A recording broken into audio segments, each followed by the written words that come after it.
Pourquoi tant de haine? Comment peut-on accepter La haine. La haine intacte. La vengeance et la haine. Ce n'est pas acceptable. Je vous demande de vous arrêter. Pourquoi tant de haine?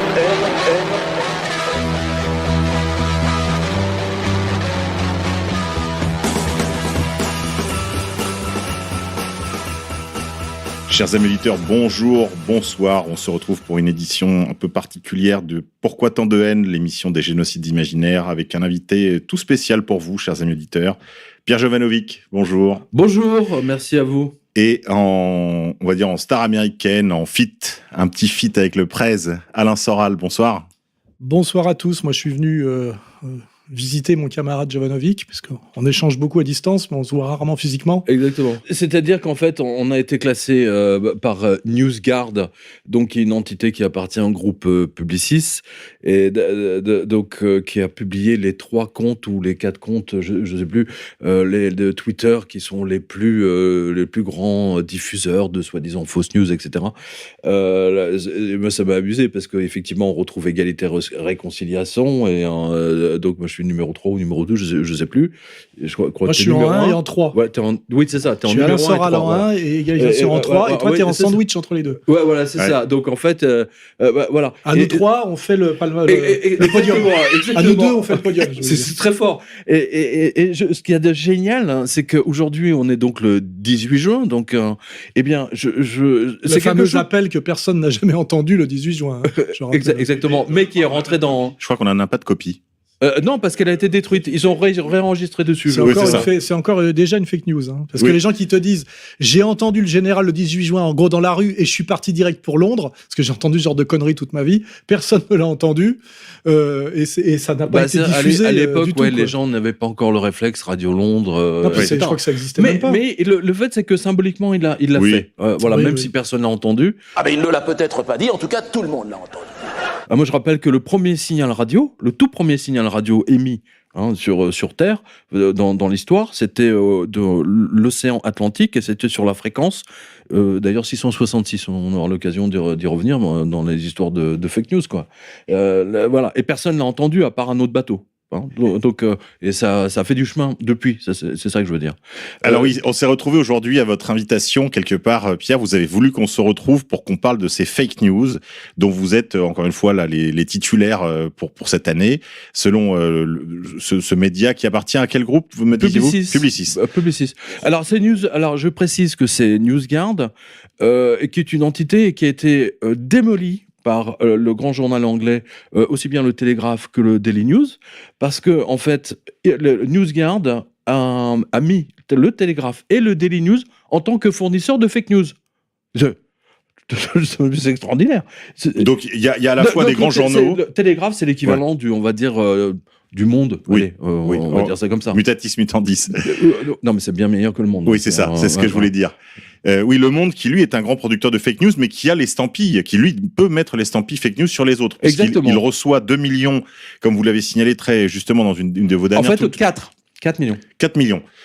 C'est-à-dire 2 millions, en fait, pour être précis, c'est 1,9. Et ils avaient touché déjà 2 ans avant l'équivalent de 800 000, et encore l'année d'avant. C'est Bill Gates, c'est ça? Oui, c'est ça, c'est Bill Gates. C'est Bill Gates qui donne, et Le Monde reçoit, donc à titre gracieux, on imagine. Exactement, titre gracieux, en fait. C'est pas à titre gracieux, c'est-à-dire que tout de suite, dès que Le Monde a touché 2 millions, ils ont fait des articles pour à la gloire du grand bienfaiteur de l'humanité qui est Bill Gates. Et pour le protéger surtout, en tirant à vue. Voilà, surtout ceux qui critiquent l'agenda Bill Gates, l'expérience qu'il a menée en novembre dernier, qui était une sorte de répétition générale. Le 18 octobre. Voilà, le 18 octobre dernier, qui était une répétition générale. Je me suis pris NewsGuard à partir du moment où j'ai commencé à attaquer Bill Gates, sur la revue de presse, sur quotidien.com, et ça m'a valu immédiatement un retour de Boisvert, une volée de Boisvert. Vous êtes très bien classé parmi les producteurs de fake news en France, en langue française en tout cas, mais vous êtes aussi remarqué pour votre capacité prédictive, puisque vous aviez, lors d'une émission sur TV Liberté, prédit qu'il masquerait la crise à venir, en fait, la crise énorme, puisqu'on se souvient, on va y revenir plus calmement, mais les histoires de repos, donc du marché en gros interbancaire, ont commencé dès septembre dernier. Vous avez signalé ça à vos lecteurs sur quotidien.com. Vous avez signalé ça aussi à vos auditeurs sur TVL, dans cette remarquable mission que vous faites avec le camarade Pichon. Et vous avez donc prédit d'une certaine manière que devant le gouffre, il trouverait quelque chose pour masquer, avez-vous utilisé l'expression masquer, cette crise. Et c'était surtout lors de l'émission, parce qu'il y avait 150 000 licenciements qui ont été faits d'un seul coup au mois de novembre par toute l'industrie automobile allemande, parmi lesquels Audi, Mercedes, Daimler, j'en passais du vendeur de robots jusqu'au fabricant de pneus Continental. C'était absolument colossal. Et c'était justement en disant, attention, là, il y a 150 000 personnes qui sont ouvriers, ingénieurs, etc., qui sont virés en Allemagne. Ça veut dire qu'en France, parce que moi, depuis 20 ans, 30 ans, j'ai toujours entendu, si l'Allemagne s'enrhume, nous, on chope le choléra, quoi. Donc, les conséquences pour nous sont colossales. D'ailleurs, je tiens là à faire mon mea culpa, puisque je me rappelle une discussion qu'on avait eue où je te disais, ça fait depuis 2008 que tu nous dis que le rebond de la crise va être terminal, et ça fait quand même 10 ans que ça dure. Je t'avais dit ça il y a 2 ans. Et c'est vrai qu'il y a une telle ingénierie, et ils ont tellement fabriqué de gadgets et de prothèses, que l'effondrement terminal de la crise de 2008 a mis beaucoup plus de temps que prévu. Que ce que prédisaient les analystes. La logique était là. C'est-à-dire que comme aucune solution avait été apportée à la crise de 2008 et qu'ils ont même aggravé, et ben en fait, ça a tenu de 2008 à 2020. On a dégringolé 12 ans de plus. Et c'est là où ils sont forts, c'est qu'en 29, ça aurait duré seulement quelques mois de plus, je pense. Mais ils ont inventé des tas de béquilles, de prothèses depuis. Mais malheureusement, il y a la logique fondamentale, je crois. Il y a la logique, il y a le structurel. L'éternel retour du concret. Et c'est vrai que finalement, moi qui me disais ça tient encore, c'est une conversation qu'on a eue, je dis, depuis le temps que tu annonces que c'est la fin traîne. Mais en fait, boum, à un moment donné, ils peuvent pas faire plus que tout ce qu'ils ont fait. Pour revenir sur votre propos, ils trouveront quelque chose pour masquer cette crise absolument phénoménale qu'on va se prendre dans la tête. De la justifier par autre chose que de l'économique. Donc là, on est sur du viral. Oui, c'est très malin. Oui. Et on a été obligé, enfin, entre guillemets, parce que le scandale des masques, je sais pas si on aura dans le genre fake news. Je crois qu'il y a un type qui vient de sortir un bouquin, là, un professeur, là. Perron, professeur Perron, qu'est-ce qu'ils n'ont pas commis comme erreur, un peu ça. Donc c'est pas des erreurs, c'est volontaire. C'est qu'est-ce qu'ils n'ont pas fait comme saloperie. Ils ont là, c'est vraiment un cas d'école, rien que sur le masque. Interdire le masque, puis le rendre obligatoire, dire que ça sert à rien, puis dire que c'est le salut, etc. Ils ont absolument tout fait dans des délais en plus très très courts. Oui. La chose et son contraire, à 15 jours d'intervalle, sans jamais, avec toujours la même position apodictique.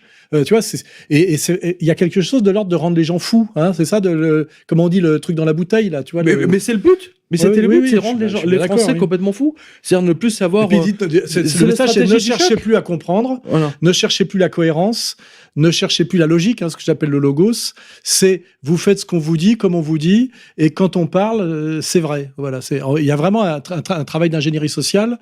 De tester jusqu'où ils peuvent nous imposer la dictature et à quel point ils n'ont plus besoin de construire de storytelling de qualité ou cohérent. Hein. C'est quand même ça qu'on constate. Hein. C'est vrai que si on rapporte aux fake news des années 90-2000, je pense par exemple à la première guerre d'Irak, la deuxième guerre d'Irak, il y avait quand même une autre écriture. Pierre, si vous me permettez. La fameuse fiole, par exemple. La fiole, et puis l'intervention de la fille Koweïti. Il montait des trucs, c'était un peu bien construit, c'est un peu comme l'effondrement du cinéma, tu sais. Le cinéma, tu sais, les palmes à Cannes, tu vois, tu passes de Taxi Driver au film de Keshish avec deux lesbiennes. Dans un appart, voilà, c'est ça. Filmé en DV, tu vois, où c'est même pas du niveau d'un porno, quoi. Non, mais là, il y a eu un phénomène extraordinaire, si vous voulez, avec cette histoire de chloroquine.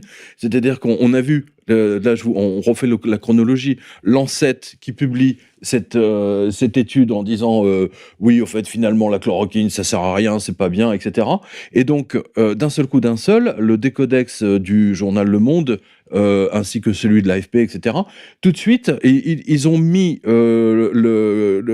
différents médecins en fake news, en disant oui, vous critiquez l'étude de Lancet, vous êtes un fournisseur de fake news.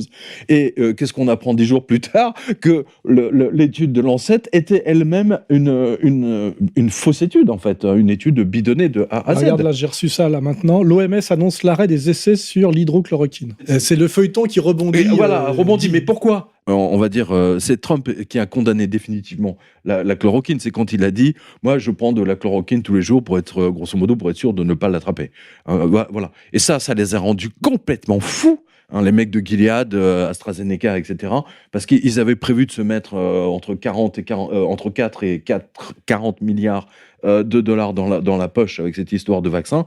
Et là, quand Trump a dit je prends, alors là, il fallait, et vous avez remarqué, la fausse étude de Lancet est sortie tout de suite après. Puis le professeur Raoult, qu'ils n'avaient pas vu venir non plus. Parce que le professeur Raoult, en fonctionnant, en communiquant d'abord sur YouTube, en cherchant pas les médias, en montant sa propre petite chaîne à lui et son allocution là, presque quotidienne, ça a été le caillou dans la chaussure. C'est ça qui est bien. Il y a quand même des trucs imprévus qui fait qu'on peut encore espérer, parce que finalement tout le monde a compris que l'hydrochloroquine ça marchait et que le système voulait pas qu'on en prenne. Alors il y a quand même eu un bond dans la consommation, dans la prescription d'hydroxychloroquine pendant la crise du Covid-19. J'en ai en réserve au cas où. Puisqu'il y a eu, je crois, il y a eu jusqu'à 7000% de hausse des prescriptions par rapport à une situation normale, si vous voulez. L'armée, oui, on a vu cette vidéo d'un des livreurs qui a montré que l'armée en commandait. On a appris aussi qu'un producteur a été traité par Madame Buzyn elle-même, qui, je rappelle, avait repris du service à l'hôpital Percy, donc un hôpital militaire en région parisienne, et qui avait donc pris en charge un patient, on va dire VIP, et lui avait donné de l'hydroxychloroquine. Pour l'élite, il y en a. Pour l'élite, oui, il y en a. Ben ça, on l'a vu. En réalité, ce qu'on a constaté, c'est que ils ont cassé l'économie sous prétexte de nous protéger d'une pandémie avec des statistiques prévisionnelles, là, faites par un Anglais qui s'est fait choper depuis, Ferguson, avec des centaines de milliers de morts. En partant d'un virus, on ne sait pas s'il est synthétique, pas synthétique, voulu, pas voulu, mais en partant d'un truc réel. Et après, il a fallu faire tout ce qu'ils pouvaient pour que les statistiques correspondent aux prévisions. Donc en fait, ils ont tout fait pour qu'on soit le plus malade possible. Absolument. C'est ce que je dis depuis le début. Et malgré ça, on est tout à fait d'accord. D'où l'affaire des masques. Les masques, c'est pour ça qu'on la manière de traiter les hôpitaux, déplacer des malades d'est en ouest pour que le virus aille bien jusqu'en Bretagne, alors que ça ne fait aucun sens, tu vois. Et malgré tout, ils n'ont pas les stats. Ils ont même pas un embryon de stats qui ferait qu'il y ait un nombre de morts supérieur aux morts des grippes saisonnières. Même si le virus a certaines caractéristiques d'être assez virulent quand il touche les gens et de se propager assez facilement. On va pas dire que ça c'est pas vrai, mais ça justifie rien de ce qui a été fait. Ils ont tout fait pour que les statistiques collent un peu et malgré tout ils n'y sont pas arrivés. C'est-à-dire qu'on est vraiment dans un schéma inversé total, c'est-à-dire que... Non mais pire que ça, c'est-à-dire qu'il y a eu des morts, parce que moi j'ai des lecteurs qui suivent dans les hôpitaux, des infirmières, etc., qui me disent nous on a des morts, ça n'a strictement rien à voir avec le Covid, mais on les a mis en statistique, je veux dire d'office l'hôpital, mais d'office en statistique Covid. En Allemagne, ils ont eu 4 fois moins de morts du Covid qu'en France, pas parce qu'ils ont mieux géré, c'est qu'en Allemagne, pour signer le papier, c'est un peu plus sérieux, si tu veux, sur la cause de la mort. Ils ont une exigence supérieure. Alors qu'en France, le message, c'était quiconque meurt à l'hôpital dans cette période-là est mort du Covid. Et on a vu d'ailleurs quand Christophe, le chanteur, est mort, il y a eu une première déclaration de la famille assez vite qu'il était mort d'une maladie qu'il avait déjà, etc. Et puis le lendemain, il était collé dans le Covid par l'AFP, je vais dire en gros, pour simplifier. La dame Buzyn a prétendu là devant Monsieur Aziza sur une radio communautaire que à cause de moi, elle était obligée d'avoir un garde du corps, enfin d'être sous protection policière parce que je l'avais menacé de mort, je crois pratiquement. Pratiquement.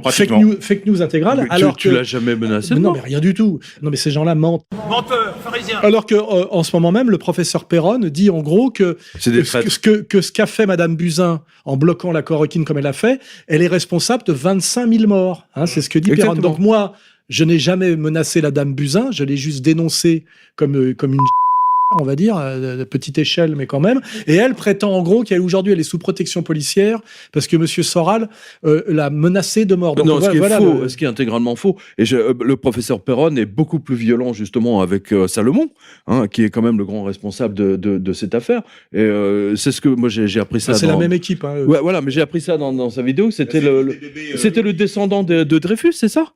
Hein, voilà, donc il y avait une petite vengeance, on va dire. Il y avait de la vengeance en l'air. C'est surtout aussi le complexe pharmacochimique qui est quand même qui fait partie du nouvel ordre mondial, qui est ce qu'on appelle Big Pharma là, où il y a beaucoup de pognon à prendre et où c'est très marqué gros business mondialiste et pas du tout serment d'Hippocrate. Et effectivement, là, on trouve une liste que j'ai comparée à la liste de Schindler. C'est de l'humour, mais c'est assez factuel, quoi. J'y peux rien.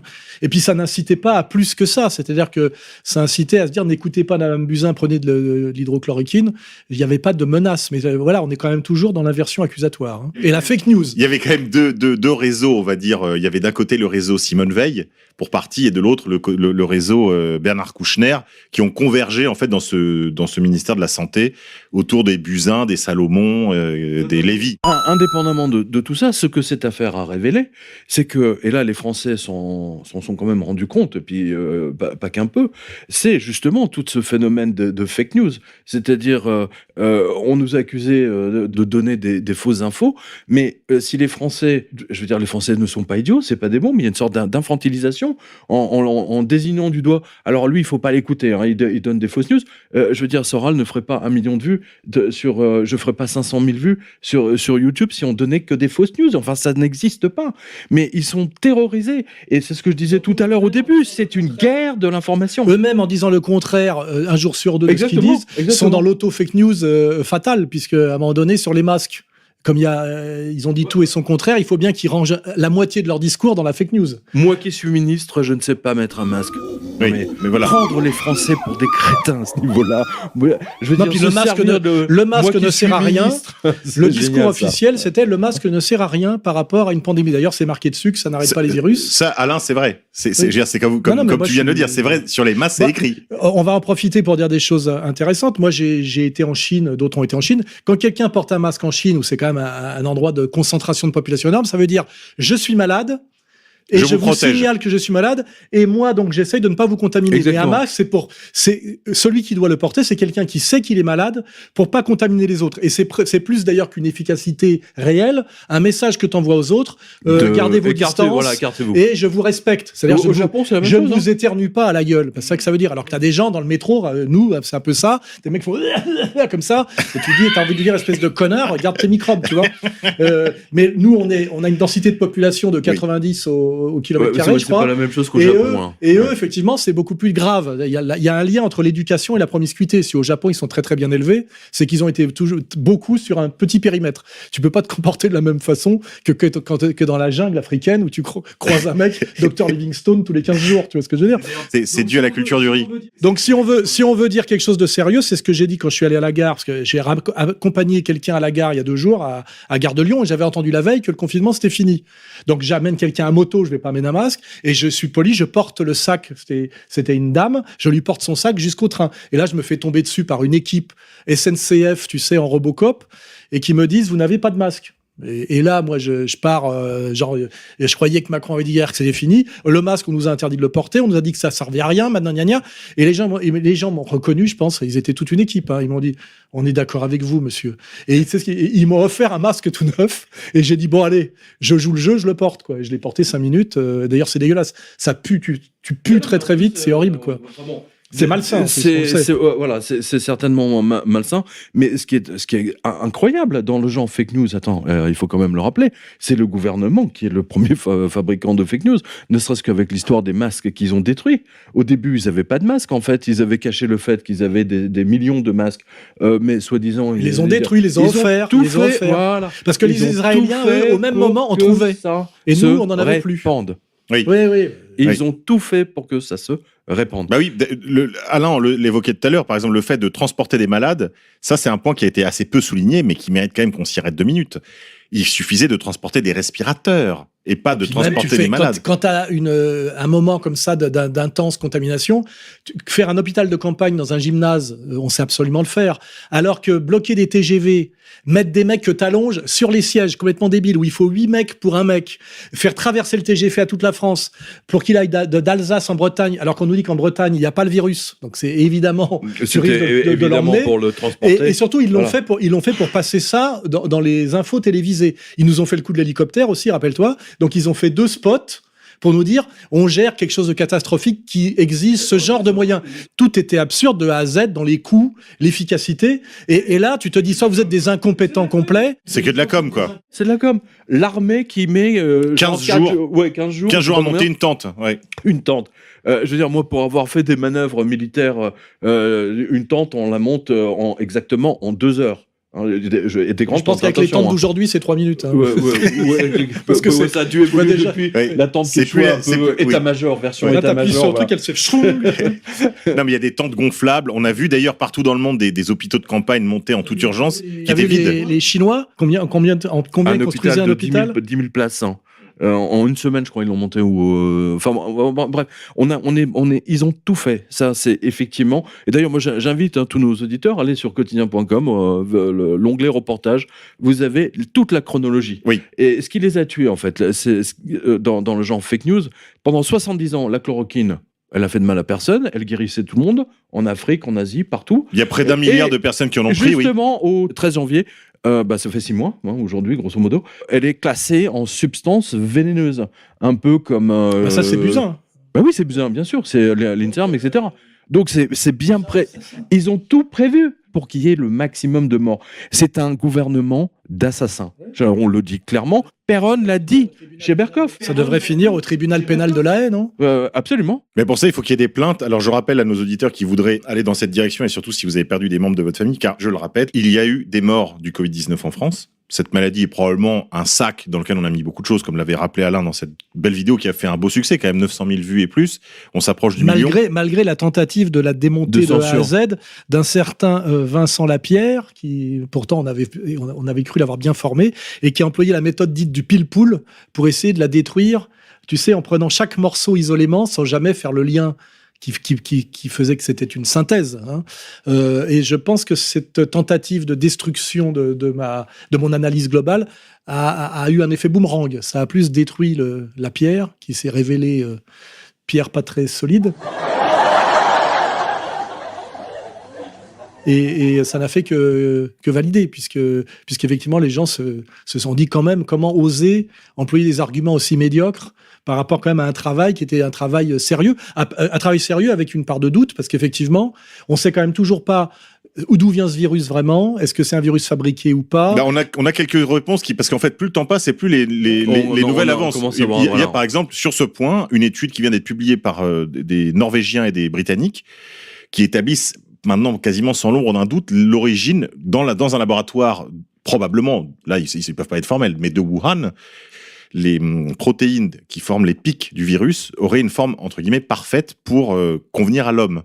Or, on n'a observé aucune mutation et cette congruence... qui serait fabriqué. Eh oui, c'est pas moi qui le dis. Ce sont les Norvégiens. C'est ce qu'a dit Montaigne, mais il n'y a pas que les Norvégiens. Ce que je veux dire, c'est qu'à l'époque, moi, je l'ai balancé comme hypothèse, parce que je suis pas magicien. Mais c'est vrai que oui, d'accord, mais j'avais aussi dit, Montagnier l'a dit, mais les gens disent Montagnier est devenu fou, c'est un crétin. Oui, voilà, c'est ça. Voilà. Tout de suite, ils l'ont accusé. Ce que je veux dire, c'est que moi, dans ma vidéo, j'ai pas dit c'est la vérité. C'est incroyable. J'ai essayé de penser au mieux par rapport aux éléments qui nous étaient proposés, en analysant leurs contradictions, leur cohérence, c'est ce qui me paraissait le moins débile et le plus débile. On peut pas faire plus. Et moi, l'air de rien, avant d'ouvrir ma bouche, je suis quand même allé m'instruire le plus possible sur ce que c'était qu'un virus. Mais un virus, c'est fait, on va dire, d'une enveloppe avec des trucs dedans, et quand tu trouves des morceaux de trucs dedans, peuvent venir d'autres choses. Donc souvent, on déduit un virus de morceaux de protéines, de séquences d'ADN ou d'ARN, mais c'est pas pour ça qu'on a trouvé le virus lui-même. On a trouvé des morceaux dont on peut déduire, c'est hypostases qui viennent d'un virus. Mais en fait, ça peut venir d'ailleurs, parce qu'en fait, des morceaux d'ARN et d'ADN, c'est des morceaux d'ARN et d'ADN. Donc en fait, c'est un sujet très complexe, même pour les spécialistes. Et il n'y a pas de consensus. D'ailleurs, Raoult l'a dit, il n'y a pas de consensus scientifique. Le consensus scientifique s'appelle de l'idéologie. Oui. Hein, on se met d'accord en 12. Non, mais attends, je voudrais quand même rappeler ce qu'a dit Montagnier, et ça, c'est vraiment extrêmement factuel et scientifique. Il a dit Voilà, ce virus, un virus naturel à 8 pattes, je schématise, hein, il a 8 pattes. Celui-ci a été fait en labo parce qu'il n'a que 4 pattes et on ne sait pas fabriquer des virus qui ont plus de 4 pattes. Je résume. Il y a quand même d'autres scientifiques qui ont dit il est gâteux. Moi, les gens m'ont dit il a 20 ans de c'est surtout Cohen qui a dit ça, entre autres. La science est un domaine de débat, un domaine de thèse, appuyant évidemment sur de l'expérience, mais il n'y a pas, en fait, il y a nulle part de consensus ni en économie, ni en sciences. En sciences humaines, il n'y en a pas forcément parce que c'est des luttes humaines, mais même en sciences exactes, on est nous-mêmes un peu naïfs parce qu'on vient des sciences humaines en réalité, parce que le journalisme, ça fait partie des sciences humaines. On est persuadé qu'en sciences exactes, c'est exact comme les mathématiques pures, ce qui est d'ailleurs aussi discutable, hein, puisqu'en mathématiques pures, il y a aussi des débats. Et en réalité, il y a des hypothèses, il y a des gens qui ont un certain niveau de sérieux, de crédibilité. Après, il y a le niveau d'intelligence de celui qui écoute, etc., etc. Mais en fait, à part Dieu, on va finir comme ça, personne ne sait totalement exactement ce qui s'est passé. C'est ça que je veux dire. Pourquoi les Chinois reconfinent en ce moment, c'est assez étrange, à Pékin. Est-ce que c'est politique? Est-ce que réellement il y a un rebond sur le virus? Est-ce qu'il n'y a pas des Covid-19? Il y en a, c'est des virus hyper basiques, il peut y en avoir 19, 20, 21, 22. Est-ce qu'ils en ont pas balancé un autre? Est-ce que c'est les Américains qui le font? Est-ce que c'est... En fait, on ne peut pas prétendre aller au-delà d'un certain niveau de sérieux, d'exactitude, pour citer un terme que le professeur aimait beaucoup, mais moi-même, je révise mes positions en fonction des nouvelles données qui arrivent, et quand je fais une vidéo, elle est datée, hein, évidemment, mais bien malin, qui pourra dire de A à Z exactement ce qui s'est réellement passé depuis le premier confinement chinois, hein, voilà. Ce qui est sûr, c'est qu'après, on a le recul statistique, et qu'en fait, le nombre de morts ne justifie absolument pas la destruction de l'économie libérale, je rappelle, hein, de l'économie libre, parce que c'est quand même ça sur lequel il faudra venir. Ça va toucher principalement l'économie libre, c'est-à-dire les classes moyennes, TPE, PME, c'est-à-dire la classe libre des entrepreneurs qui sont... Ça fait partie de mes travaux d'avenir, la vraie classe révolutionnaire, hein, en réalité. Et qu'on est en train...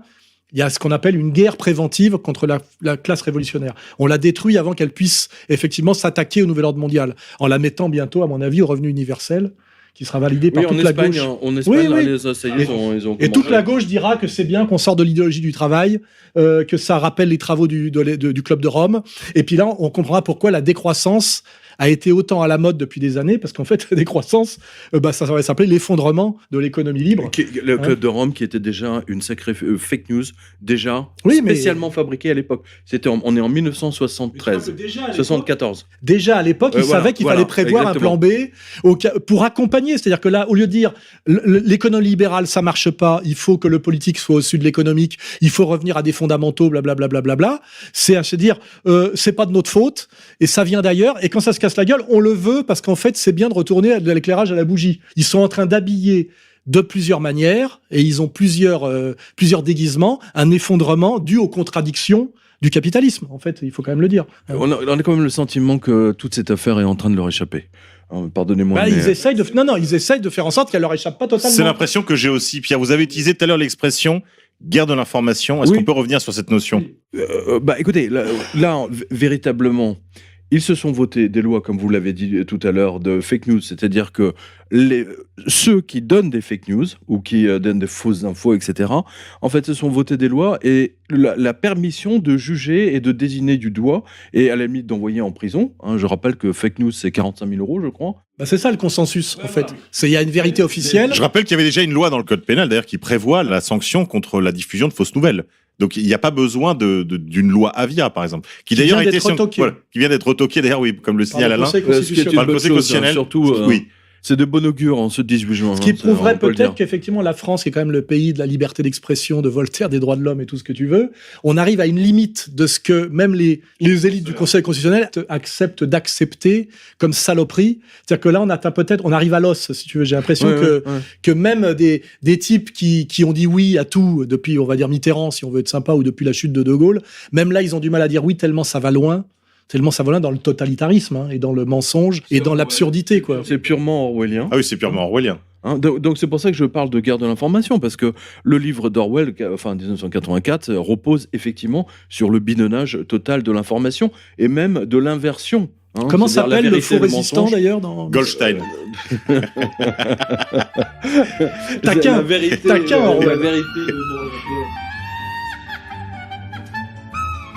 tout est inversé. On assiste à ça. C'est-à-dire que moi, je considère vraiment que les écrivains, entre guillemets, les musiciens, les écrivains, etc., comme des prophètes au sens biblique du terme, ils nous annoncent le futur sans même le savoir. C'est ils très sont important. inspirés. Ils sont complètement. Bah oui, mais inspirés, c'est. Ça Alors, veut dire dans le cas d'Orwell, c'est un peu différent. J'ai l'impression que le fait qu'il est passé par la police secrète britannique en Birmanie, ses connexions avec la Fabian Society, ses fréquentations, de certains d'autres intellectuels dans d'autres loges ou autres sociétés, je pense, lui ont permis de savoir quelles étaient un peu la nature des plans. À la différence d'un type comme l'auteur du Meilleur des Mondes, c'est que je crois que lui était contre ce projet et qu'il s'est donné pour tâche de le dénoncer. Huxley, son frère était. Aldous Huxley. Son frère participait au projet. Voilà. Donc on ne sait pas ce que le rôle Orwell ne pouvait pas prévoir l'évolution de la technologie. La preuve est simple, c'est que, par exemple, aucun écrivain de science-fiction n'a prévu Internet, strictement aucun. Le seul qui l'a prévu, c'est le sociologue Maréchal McLuhan. C'est vrai. C'est dans la galaxie Gutenberg. Galaxy Gutenberg qui est sorti, je crois, en 1975. Et c'est Medium is Message. Exactement. Non, mais surtout quand tu loues McLuhan. On n'en parle plus aujourd'hui d'ailleurs de McLuhan. C'est un peu passé de mode. C'est pas qu'il est passé de mode, c'est qu'en fait plus personne ne s'y intéresse. Alors, c'est vrai. Moi, je trouve que c'est bien dommage parce que son livre La Galaxie de Gutenberg est toujours d'actualité. C'est lui qui a écrit à l'avance « Le monde va devenir un village global ». C'est exactement ce qu'on a aujourd'hui. Qu'est-ce qu'un communautarisme, sinon un village global ? Il y avait cette expression d'Orwell là aussi qui est une sorte de presque de testament où il dit si vous voulez vous faire une image de l'avenir, imaginez une botte écrasant pour toujours un visage humain. Et je dois dire qu'en venant dans ce studio, j'ai vu des scènes dystopiques qui me font penser que il y a quelque chose de cela qui se produit. C'est-à-dire qu'on a à la fois la menace terroriste et la menace du virus en même temps. La grande connerie qu'on a dit sur Orwell, c'est qu'il décrivait la société soviétique uniquement. Alors qu'en fait, c'est pas vrai. Il décrivait la marche en avant du monde, aussi le nôtre. Parce que c'est comme ça qu'en fait, on a essayé de le sauver, de le récupérer. C'est qu'en fait, il décrivait le stalinisme et l'URSS. Oui, l'URSS est tombé.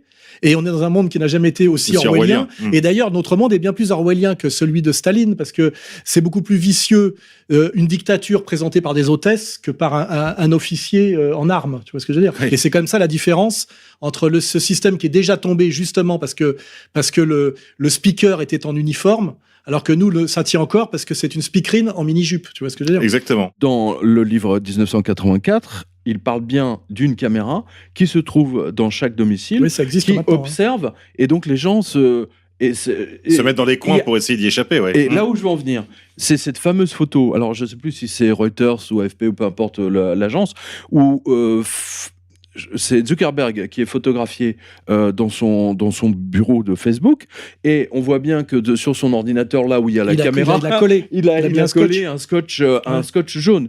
Et plusieurs spécialistes des services technologiques ont dit, même si votre caméra est éteinte, on peut en prendre sans problème le contrôle. À distance, oui. À distance, et sans même allumer la lumière. On le sait sur les iPhones que c'est un mouchard permanent à tous les niveaux. D'ailleurs, on a vu que justement l'application Covid du gouvernement, en fait, est un mouchard total. Encore une fois, ils nous ont menti. Alors, mais ce n'est plus une fake news, là, pour le coup. Et alors là, c'est comme pour Orwell, dont on disait qu'il parlait de l'URSS. Là, on a vu un très bon documentaire sur Arte qui nous annonçait le danger de ce totalitarisme en montrant que c'était le projet chinois. Et puis après, incidemment, nous montrait que les spécialistes de cette technologie, qui est appliquée aujourd'hui en France et partout, ce sont les Israéliens. Tu vois, il y a toujours ce petit glissement rigolo. C'est-à-dire que toutes les sociétés aujourd'hui qui ont, d'ailleurs, le déconfinement est géré par une société israélienne. Il faut que tu le saches. Grand merci à Mediapart. Ben est une extension du Mossad. Attends, ça mais ça m'a choqué. Et ça, c'est pas chinois. C'est pas chinois. Choqué. Je me suis dit, c'est dans la revue de presse de Pierre Jovanovic sur quotidien.com. Et autre chose, Netanyahou, c'était il y a 3 semaines, donc Premier ministre israélien, déclare « Je ne suis pas du tout opposé à ce que les enfants aient une puce à l'intérieur de leur corps ». Donc là, on est vraiment... Là, ça recoupe aussi l'affaire Epstein. C'est-à-dire que j'ai regardé la série sur Netflix. À aucun moment donné, le mot juif n'est prononcé, alors qu'il n'y a que ça. Et à aucun moment donné, on nous dit que c'est quand même un tenancier de bordel qui est là pour faire chanter toute l'élite du Nouvel Ordre Mondial dans l'intérêt. C'est quand même là. Oui, c'est une opération de chantage. Oui. En fait, ça converge. On sait qu'il était payé $1 million pour chaque cassette, parce qu'il avait commencé avec des cassettes, de chaque personnalité, journaliste, sénateur, député, homme d'affaires, tout ce qui est Harvard, MIT, etc., il les a fait passer dans son truc. Et donc, pour chaque cassette, c'était 1 million. Et la CIA a couvert l'opération, il faut le préciser. Oui, mais la CIA est gangrénée entièrement. Oui, non, mais c'est ça qui est extraordinaire. Aujourd'hui, il faut être malhonnête, ou il faut s'appeler, je sais pas, peut-être Michel Collomb, pour penser que c'est les États-Unis les méchants wasps américains. Qui dominent Israël, et qu'Israël est le porte-avions des intérêts américains au Moyen-Orient. Ça a été démontré que c'est totalement faux. Ils travaillent contre leurs intérêts depuis au moins 30 ans. Alors qu'on sait aujourd'hui, c'est plutôt que les États-Unis sont entièrement sous contrôle via diverses officines. Et ce qui est d'ailleurs incroyable, c'est que ceux-là même qui mettent ça en place dénonçaient comme Trump comme agent russe. Alors que toute la politique américaine est inféodée aux intérêts israéliens officiellement. Non, mais il y a eu même ce sénateur, je crois, qui a dit publiquement lors d'un hearing, en disant mais toute la politique américaine est au service d'Israël. Alors du coup, il y a un levé de bouclier. Vous devez retirer ce que vous avez dit, présenter vos excuses. Alors à l'américaine, I'm sorry, I hurt your feelings, etc. C'est un truc de dingue, quoi. Alors que toutes les élites israéliennes, tous les think tanks, judéo-sionistes, se vantent d'avoir la haute main sur la politique américaine. C'est ça qui est incroyable, c'est que t'as des emmerdes si toi tu le dis. Tu vois, ou que en fait, t'as des emmerdes, c'est toi tu le dis et que tu t'extasies pas devant ce fait. Mais si c'est un type de la communauté qui le dit, ça passe. Et s'il y a un type qui trouve que c'est normal parce que ça vaut mieux, on voit aujourd'hui en France qu'on nous explique en gros, par exemple, ouais. Si aujourd'hui on est en train de nous expliquer en gros qu'il faut vraiment qu'on fasse comme Israël pour sortir des violences communautaires en France. C'est quand même incroyable. Enfin, c'est le discours de Zemmour qui est aujourd'hui appuyé par Onfray, qui est appuyé par De Villiers. T'as vu qu'il y a un pilier central, une aile gauche, une aile droite. Alors qu'en fait, si tu regardes Israël, c'est un pays de terrorisme permanent, de lutte ethno-confessionnelle permanente, qui est sans doute un des pays les plus dangereux du monde, 100% militarisé, avec des tribunaux d'exception. Donc, si tu nous montres ça comme solution pour la France, quand tu parles de dystopie, là, c'est ça le terme. Ouais. Je veux dire, ce qui peut nous arriver de pire, c'est que la France devienne un grand Israël. C'est clair. Hein. C'est en bonne voie. En termes de terrorisme, en termes de disparition de l'état de droit. Déjà, le fait que ce soit Ben & Company qui s'occupe du déconfinement. J'ai eu l'occasion d'en parler à plusieurs reprises. Mais en quoi une société américano-israélienne doit s'occuper du déconfinement des Français ? En tout cas, c'est hallucinant, quoi. Je crois que l'entité américano-israélienne s'occupe de la France. En gros, depuis que De Gaulle en a été chassé par la révolution colorée menée par Monsieur Cohn-Bendit, rappelle-toi. C'est fantastique. Depuis ces temps-là, on n'a fait que se faire et lui-même avait essayé simplement de désioniser les élites françaises par rapport à ce qu'était la situation de la 4e République. Faut voir en fait que il a juste essayé. En fait, nous sommes comme les États-Unis sous domination israélienne intégralement. Je veux pas remonter à une date précise, mais c'est la réalité. C'est pour ça qu'on n'est pas spécialement complotiste ni diffuseur de fake news. On vérifie. Oui, parce que quand j'ai vu Ben & Company que c'est une extension du Mossad, je me suis dit mais c'est pas vrai. Je veux dire mais attends, même Soral est en dessous de la vérité, quoi. C'est ce que je me suis dit. On ne dit pas tout ce qu'on sait. Moi qui suis dans l'écho, donc qui suis parce que Soral c'est vraiment politique à fond, etc. Mais là je me dis mais nom d'un chien, mais il est en dessous de la vérité en plus. Oui. Et puis attends, les contrats de surveillance des aéroports, etc., c'est des sociétés israéliennes. Normalement, ce sont des lieux stratégiques. Ce sont des lieux stratégiques dont il devrait être interdit qu'ils soient sous contrôle d'autre chose qu'une société française. Ça devrait être, enfin, c'est la logique. Or, tu vois bien, si tu prends Roissy, tous les bagagistes sont recrutés dans les banlieues. On se souvient du livre de Philippe de Villiers, d'ailleurs, il y a des années. Oui, lui, il croit qu'il a monté la combine, il constate. Il n'y a que des barbus au bagage, en gros. Oui, c'est vrai, et, c'est vrai. Et ceux qui assurent la sécurité, en haut, c'est Israël. C'est-à-dire qu'ils peuvent faire un attentat islamique quand ils veulent. C'est ça que ça veut dire. Voilà. C'est ça que ça veut dire. Donc ça veut dire qu'on n'est non pas protégé, mais à la merci de stratégies perverses et d'opérations sous faux drapeau en permanence. Et ça, c'est accompagné par toutes nos élites politiques qui valident, effectivement, puisqu'à un moment donné, tout ça est validé par des gens qui donc sont totalement n'ont plus aucun pouvoir. Mais je pense que là, des traîtres, il n'y a plus que ça dans le gouvernement. Parce que là, à ce niveau-là, je veux dire, on l'a vu avec le Covid, avec tout ce qui s'est passé, il n'y a que des traîtres. Oui, je veux dire, il n'y a aucun membre du gouvernement qui s'est levé en disant « mais arrêtez vos conneries ». Non, mais même ceux qui veulent renverser le gouvernement au nom de la dissidence, de la résistance, etc., tu découvres que c'est comment ils s'appellent dans 1984 ? Ouais, des Goldstein. C'est des Goldstein, parce que Que parce de- qu'à la fin, tu vois, Villiers il dit le problème c'est l'islamisme, Zemmour le problème c'est l'islamisme, et même Onfray, qui est un républicain de gauche et qui vient de l'idéologie libertaire, Et qui te s'est dit pourtant aujourd'hui- pris sur le coin de la figure quand il avait fait son fraude. Oui, mais depuis, il a bien dit qu'il se sentait Vous chez savez que moi je etc. suis pour le bimétallisme et donc il y a Goldstein, il faut rajouter Silverstein. Silverstein, c'est le 11 septembre. Et oui, Pulit. Larry, Pulit. Larry, oui. Pulit. Non, mais Hein, c'est-à-dire on l'entend que- dire oui. Pulit. Les trois types en ce moment qui se sont coalisés, je le répète parce que c'est d'avenir, hein, c'est le pilier central, c'est Zemmour, pilier gauche, Onfray, pilier droit de Villiers, te disent quand même, malgré la crise telle qu'on l'a décrit là, que le problème, c'est l'islam. À un moment donné, Ouais, il faut arrêter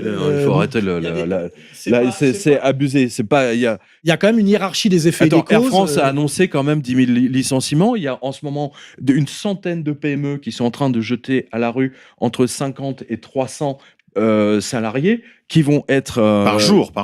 Oui, par jour, oui. Et oui, puis pendant qu'on dit que le mais ça problème c'est n'arrête l'islam, on fait rentrer tous les migrants du monde, qui sont d'ailleurs souvent des migrants musulmans. Je rappelle même que la famille Traoré, c'est quand même des musulmans maliens. Hein. Oui, là, Pierre, vous avez dû voir ça dans votre revue de presse. Le ministre des Finances et du Budget là, nous annonce 800 000 à 1 million, ça dépend si on C'est écoute la la Banque de France, qui un million, entre 800 000 et 1 million, de chômeurs en destruction, plus. voilà, destruction Même d'emplois. BFM et donc RMC aussi, parce que c'est la même boutique, annoncent qu'ils vont mettre au tapis un tiers de leurs effectifs. Il y a entre 300 et 400 personnes qui vont dégager d'Altis. Ce que je considère, vu la fabrication de fake news de BFM Altis, Oui, c'est plutôt une bonne comme nouvelle. vraiment une bonne nouvelle. Rappelez-vous de Ah. mon aphorisme, un journaliste aujourd'hui qui travaille. T'es un pute ou un chômeur, c'est Voilà. ça Oui, l'alternative du Je suis journaliste. très c'est plus- emmerdé avec ton c'est- truc parce que je c'est sais pas où plutôt placer chômeur. là du coup. Ben non, mais vous, c'est différent, Pierre. Vous êtes un fabricant de fake news. Non, puis nous, on est autogéré, nous. Mais aujourd'hui, effectivement, alors, en fait, l'alternative, c'était pute ou chômeur, et en fait, ça va devenir pute et Puis chômeur. chômeur. Ce qui est logique, c'est logique, ouais, c'est la dialectique. Oui. Hein. Bah, c'est-à-dire que quand la pute est complètement ébréchée et édentée, Quand il y a t'as détruit toute Ouais. la crédibilité du journalisme, Ah à oui. la fin, le journalisme disparaît aussi, quoi. Je veux dire, Non mais c'est ça qui est dingue. j'ai écrit un bouquin qui ne parle que de ça, qui s'appelle mon roman Chute, que j'ai publié en 2006. C'est le sujet, c'est l'effondrement de la profession de la journalistique. profession. Ouais. Et le mec, à la fin, d'ailleurs, se fait seppuku, et tu sais comment? Il se fait violer jusqu'à la mort dans un backroom d'une boîte gay. Tu vois, c'est pour te dire, D'accord, il se fait découper les fesses. non, mais pour te dire quand même la symbolique, tu vois, c'est du Mishima, machin. Oui, Mishima, Alors, oui. il y a des crétins qui ont dit oui, ça prouve que Soral est homosexuel. Non, c'est une allégorie. Mais c'est pour dire qu'il y a un lien quand même entre la destruction de l'honnêteté intellectuelle et puis cette apologie du LGBTisme. N'oublie pas. Mais Hein, il n'arrête Tout pas ça est avec très ça. articulé. Ils n'arrêtent pas. Mais D'ailleurs, ils c'est très n'arrêtent pas. amusant. Derrière l'affaire Traoré, on a encore une clique de trois LGBTQI+, Bah, qui toutes sont. les- Il y a Héribon et deux de ses La mignons. sociologie du racisé ne vient pas du tout ni d'Afrique ni des Noirs, mais est une création universitaire de blanches lesbiennes.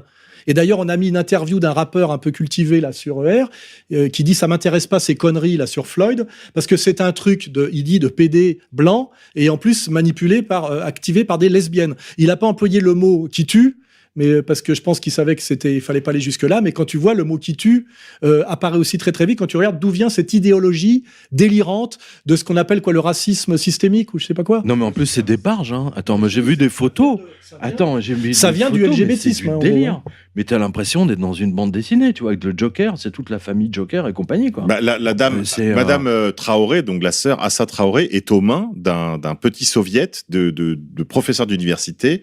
Donc il y en a un qui s'appelle Héribon, l'autre s'appelle Lagasnerie. Voilà, c'est Vincennes ça. Paris Oui. 8. Ouais, c'est ça. Saint-Denis aujourd'hui. Oui, c'est le truc ouais. qui a été l'espèce de vivier de tout le gauchisme délirant des années 60. C'est vraiment la manipulation à fond. À fond. C'est-à-dire que à un moment donné, on te parle c'est du tellement de niveau ça, du tu te Covid, demandes, hein, mais c'est du mais Covid. ils sont tous, C'est du Covid ils sont idéologique. tous homo. Voilà, On c'est ça. voit bien qu'il y a une articulation. Ils sont tous homo. Pourquoi ils sont tous homo? Pourquoi ils sont tous lesbiennes? C'est quoi le truc?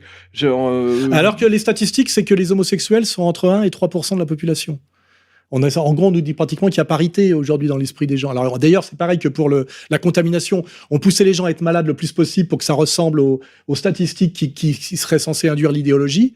Et là, c'est à peu près pareil. On essaye de pousser, si tu veux, à l'homosexualisme pour qu'à un moment donné, ça puisse réellement être quelque chose qui pèse. Alors que moi, je l'ai toujours dit dès le départ, il n'y a pas de lobby LGBT, c'est-à-dire de travelots qui ont des revendications politiques. Un travelot, il essaie d'échapper au suicide à peu près, et il est en permanence sous antidépresseurs. c'est tu vois. l'éducation sexuelle qui est donnée aux enfants en ce moment. Oui. Et aux Oui, États-Unis. bah, c'est ce que je te dis. On Attends. essaie d'en fabriquer. Ouais, exactement. Parce qu'il y en a pas. Je veux dire, dès l'âge de 5 ans, 6 ans, on explique à des garçons que c'est tout à fait normal d'aimer un autre garçon. Et que c'est même mieux. Voilà, que c'est même mieux. C'est Mais l'avenir. Tu te dis, et qu'on explique aux petites filles que c'est tout à fait normal d'aimer de se marier avec une autre fille, que la princesse, Ah oui. le prince, c'est une princesse aussi. Papa porte une jupe. La Blanche-Neige, tu vois, avec les 7 naines. Avec cette lettre. Je vais vous faire une révélation pratique là, c'est que à cause du Covid, ma fille n'est pas allée à l'école depuis plusieurs mois et elle a eu droit par sa maman à l'école à la maison. Elle a fait un bond intellectuel en avant inouï. Eh oui. On s'est rendu compte qu'en fait le problème c'est l'école. Oui, évidemment. Je rappelle pour nos auditeurs, parce qu'on avait fait une séquence pendant tout le confinement avec un auteur maison, avec Carmen Daudet, qui a écrit un très beau livre, qui est quasiment un des seuls livres sur le sujet en langue française. L'école à la maison. Voilà, j'apprends mieux à la maison, aux éditions Contre-Culture. On avait fait une chronique toutes les semaines, elle nous faisait une activité, proposait une activité pour les petits. Donc, je la remercie, je profite de cette occasion pour la remercier pour J'ai cette pu belle vérifier dans ma chronique. propre famille, parce que c'est important. Tu sais, Piaget travaillait sur ses propres enfants. Hein. C'est important d'aller au réel. Voilà, Que on vérifie. ma fille, qui On était vérifie vraiment soi-même. pas bonne à l'école, alors on nous disait toujours qu'il fallait lui ajouter des heures de machin, de trucs. Tout ça d'ailleurs payé par l'État, c'est des espèces d'usines à gaz avec des psychologues, des machins, etc. Mon ex-épouse a pris les choses en main pendant le truc, et là on se dit on va pas la remettre. C'est devenu une fusée. Elle a un vocabulaire qui s'enrichit incroyablement. Elle parle mieux, elle lit mieux. Et elle s'intéresse. Probablement Et en fait, tu qu'elle évite comprends- aussi de mauvaises expériences avec le... Non, puis tu comprends que les profs ont été tellement lobotomisés. Pourtant, elle est dans une école catholique. Hein, on a déjà fait l'effort, tu vois. D'abord, il y a que des bonnes femmes dépressives qui sont la moitié du temps en arrêt maladie. Tu vois, et en fait, d'instinct, elle a pas envie d'écouter ce qu'on lui apprend, elle a pas envie d'y croire. Et puis surtout, on a regardé les sujets, c'est incroyablement idéologique et politique. Absolument. C'est que du politiquement Moi, correct qu'on j'ai leur vu qu'on les leur met dans le crâne. concours pour devenir maîtresse d'école, j'ai halluciné. Mais c'est C'est totalement métisseur à mort, idéologique, voilà. choatique, métisseur, antiraciste, machin, etc. C'est-à-dire que si tu Et, n'adhères pas à ça, tu peux même pas avoir ton diplôme. Voilà. Non, mais le Donc gamin- c'est de la sélection, quoi. Le gamin qui bouffe ça fait un futur abruti. Et celui qui a, comme ma fille, qui a un peu d'instinct parce qu'elle est un peu vive, elle est dans une position de résistance et de souffrance, tu vois ce que je veux dire? Et elle est mal notée, et puis elle progresse pas. Alors que là, Est-ce que c'est pas ça, en fait, l'origine de toutes les fake news? Je veux dire, comment une fake news peut être avalée par le public à partir du moment où tout ça n'a pas été ingurgité dans l'école? Est-ce que quelque part... est-ce que la première fake news ne remonterait pas à Nuremberg? La première fake vous news. êtes taquin. Alors attends. La première fake news, tu l'as entre les mains. Hein, c'est le mensonge universel. Ça, c'est la première Ouais, fake mais news. excuse-moi, ça rejoint un peu mon sujet. Évidemment que ça Parce rejoint qu'on est ton sur, sujet. on est sur le mensonge de l'Ancien Testament. je crois. Exactement. Je veux dire, le texte Adam et Ève n'est qu'un texte sumérien, mal traduit, très mal traduit, même par un soi-disant lettré juif, quoi. Voilà. Et donc, c'est une... Ça, je ne peux pas cautionner. Je m'inscris Bah, en non, faux. mais c'est vrai. Attends, moi j'ai travaillé avec Monsieur Hattinger, qui est l'un des plus grands sumérologues qui est spécialiste de grammaire sumérienne.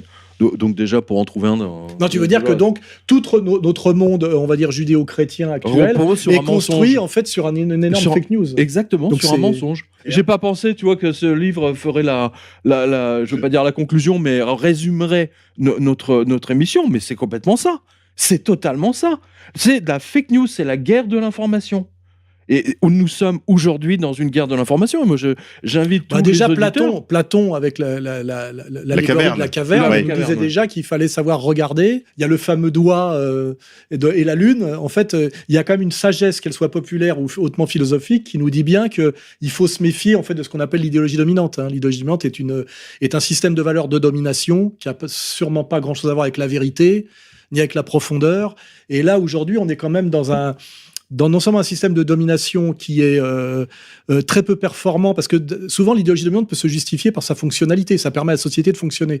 Aujourd'hui, on a une idéologie dominante qui est totalement dysfonctionnelle. Plus elle est dysfonctionnelle, plus on nous l'impose par de la violence, c'est-à-dire de la menace, n'oublie pas. C'est l'effondrement des libertés en France, c'est les succès. On va voir, loi Marchandeau, loi Péven, loi Guesso. Là, truc sur les fake news, la loi Avia, c'est allé tellement loin que c'est retoqué momentanément.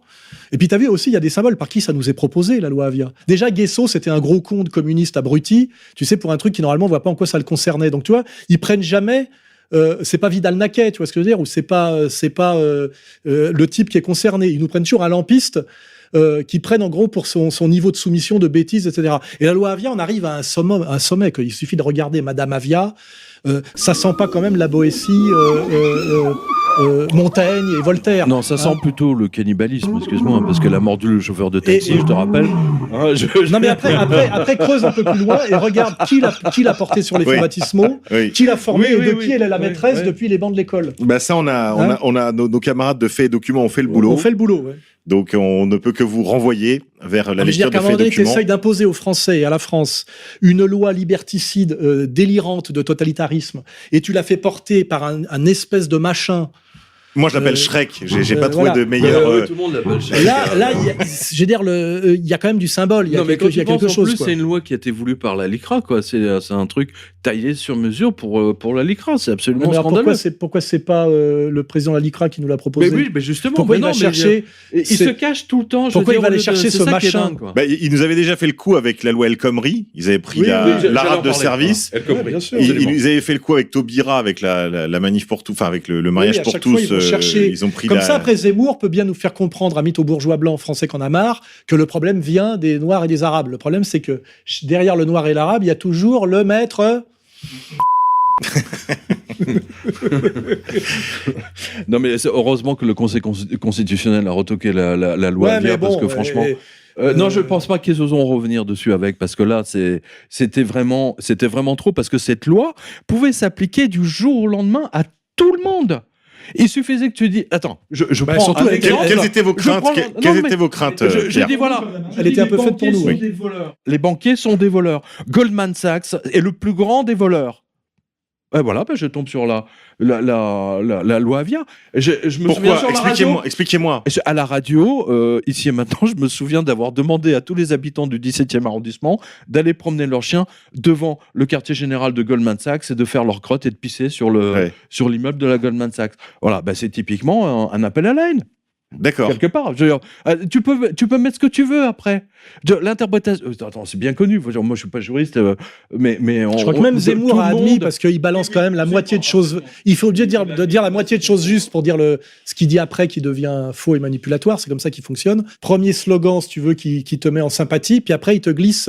Par exemple, là, je vois bien son discours sur la fracture communautaire, la guerre civile, et à la fin, il te dit les islamistes radicaux qui sont liés à la cause palestinienne. Là, soit il est inculte, soit il ment.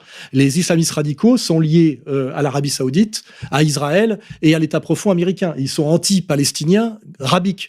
Et il le sait très bien. Donc c'est là où... D'ailleurs, il était si hésitant quand il a tenu ce propos qu'il s'est affranchi des lois de la syntaxe. Il disait un mot pour un autre. Il te colle, tu sais, de la marchandise de qualité. Puis après, dans l'échange, ça s'accélère. Et après, il te colle des contrefaçons. De la drouille. Hein. Tu dis, là, c'est des faux billets, là, que t'es en train de... Ouais, hop, on recompte. Et en fait, c'est un peu ça, sa stratégie. C'est que, comme je l'ai dit, le problème de Zemmour, c'est pas ce qu'il dit, c'est ce qu'il dit pas, parce qu'il y a des choses dont il ne peut pas parler. Ou alors, ce qui te glisse en contrebande, après t'avoir dit le truc d'appel, tu sais, que t'as envie d'entendre, parce qu'effectivement, on a interdit à Soral de le dire, à Jovanovic et à Le Pen, tu vois. Et là, je vois qu'encore, il nous a fait le coup. Ah non, mais mettez pas Jovanovic avec vous et Le Pen, parce que sinon, après, ils vont lui faire des histoires. Ils vont lui faire des misères. Non, mais je veux dire, c'est un homme qui a une carrière, qui a une famille. D'ailleurs, ça me permet effectivement de faire une petite mise au point, parce que je me suis fait allumer par l'extrême gauche il y a encore 2-3 jours sur Twitter en disant oui, mais vous avez des idées d'extrême gauche, alors mais qu'est-ce que vous faites avec Soral? Là, j'en profite pour leur expliquer.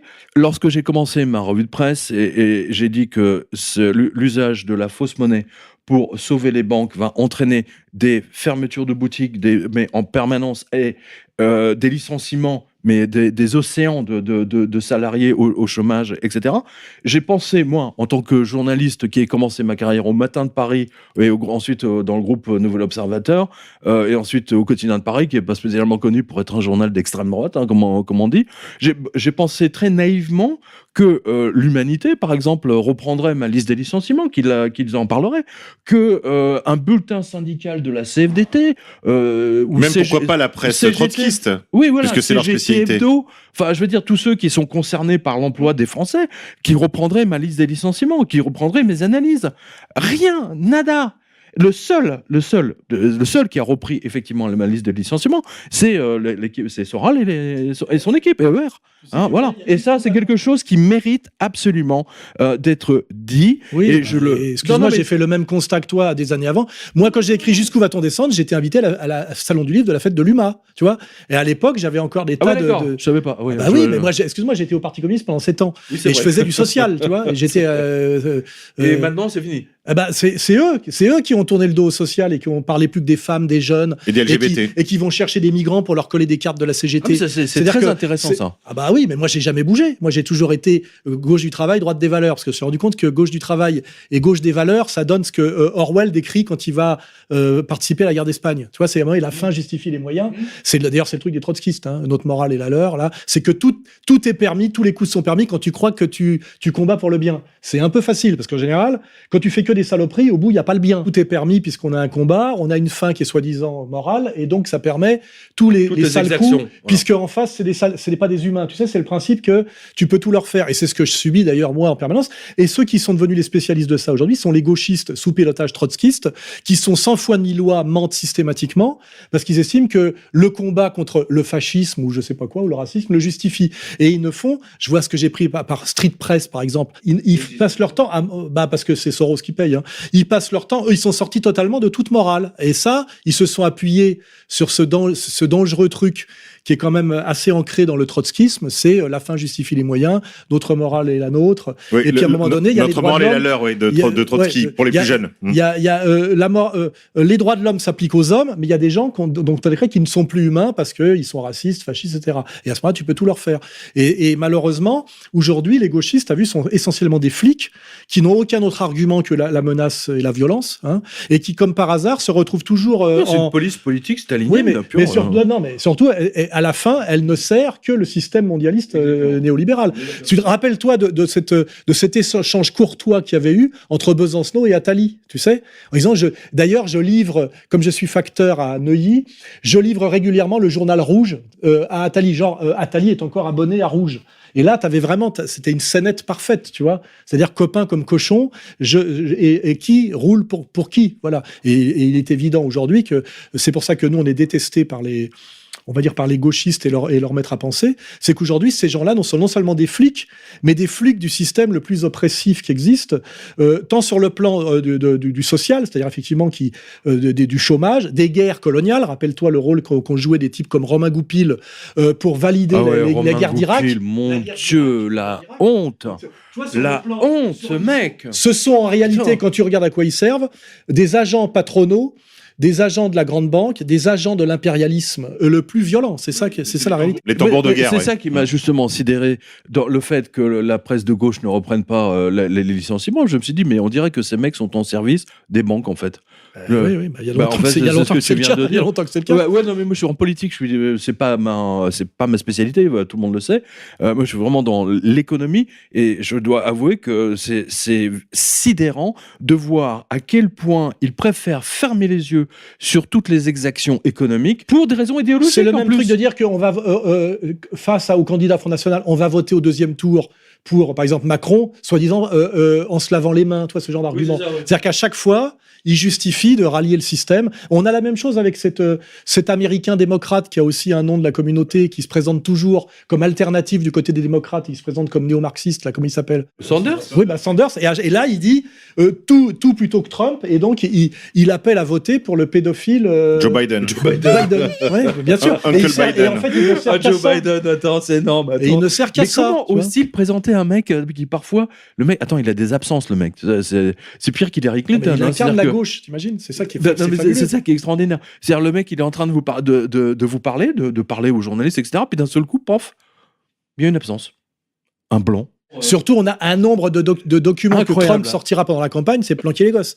Le mec passe son temps à se jeter sur les enfants. Ah, il aime bien les les petites filles, pas les petits garçons. Mais le problème, c'est que ça se voit, ça s'est vu. À chaque fois, il le fait en présence de caméra. Que les démocrates n'aient rien d'autre à proposer comme candidat que ça, et le signe qu'ils sont quand même au bout. C'est pervers pépère, tu sais, de Gottlieb. La gauche est quand même au bout de l'effondrement, c'est-à-dire que leur seul argument, c'est contre Trump. Ils n'ont même même pas de programme. Enfin, c'est ça que tu vois quand même, on arrive à un truc terminal. Et à la fin, c'est pour quand je dis que la logique de l'histoire, c'est de passer des gilets jaunes aux gilets bruns. Qu'est-ce qui nous sort avec l'affaire Floyd et Traoré? Le gilet noir, tu vois. Oui, c'est une première. Hein.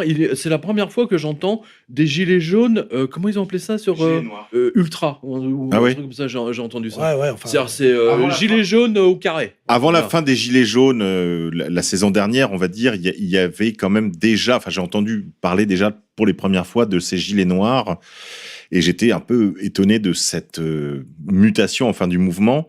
Là, je voudrais quand même préciser une chose, parce que des attaques ont été lancées par certains leaders d'opinion, on va dire, d'Internet, pour qui j'avais plutôt de l'estime, mais qui font semblant de pas comprendre. Récemment, Youssef Indy, dans une vidéo qu'il a donnée aux Gilets jaunes constituants, appelait les manifestements de base à rejoindre les Gilets jaunes, les manifestants c'est-à-dire de Floyd. D'être Voilà. sur le social. Voilà, de quitter le racial pour aller sur le social.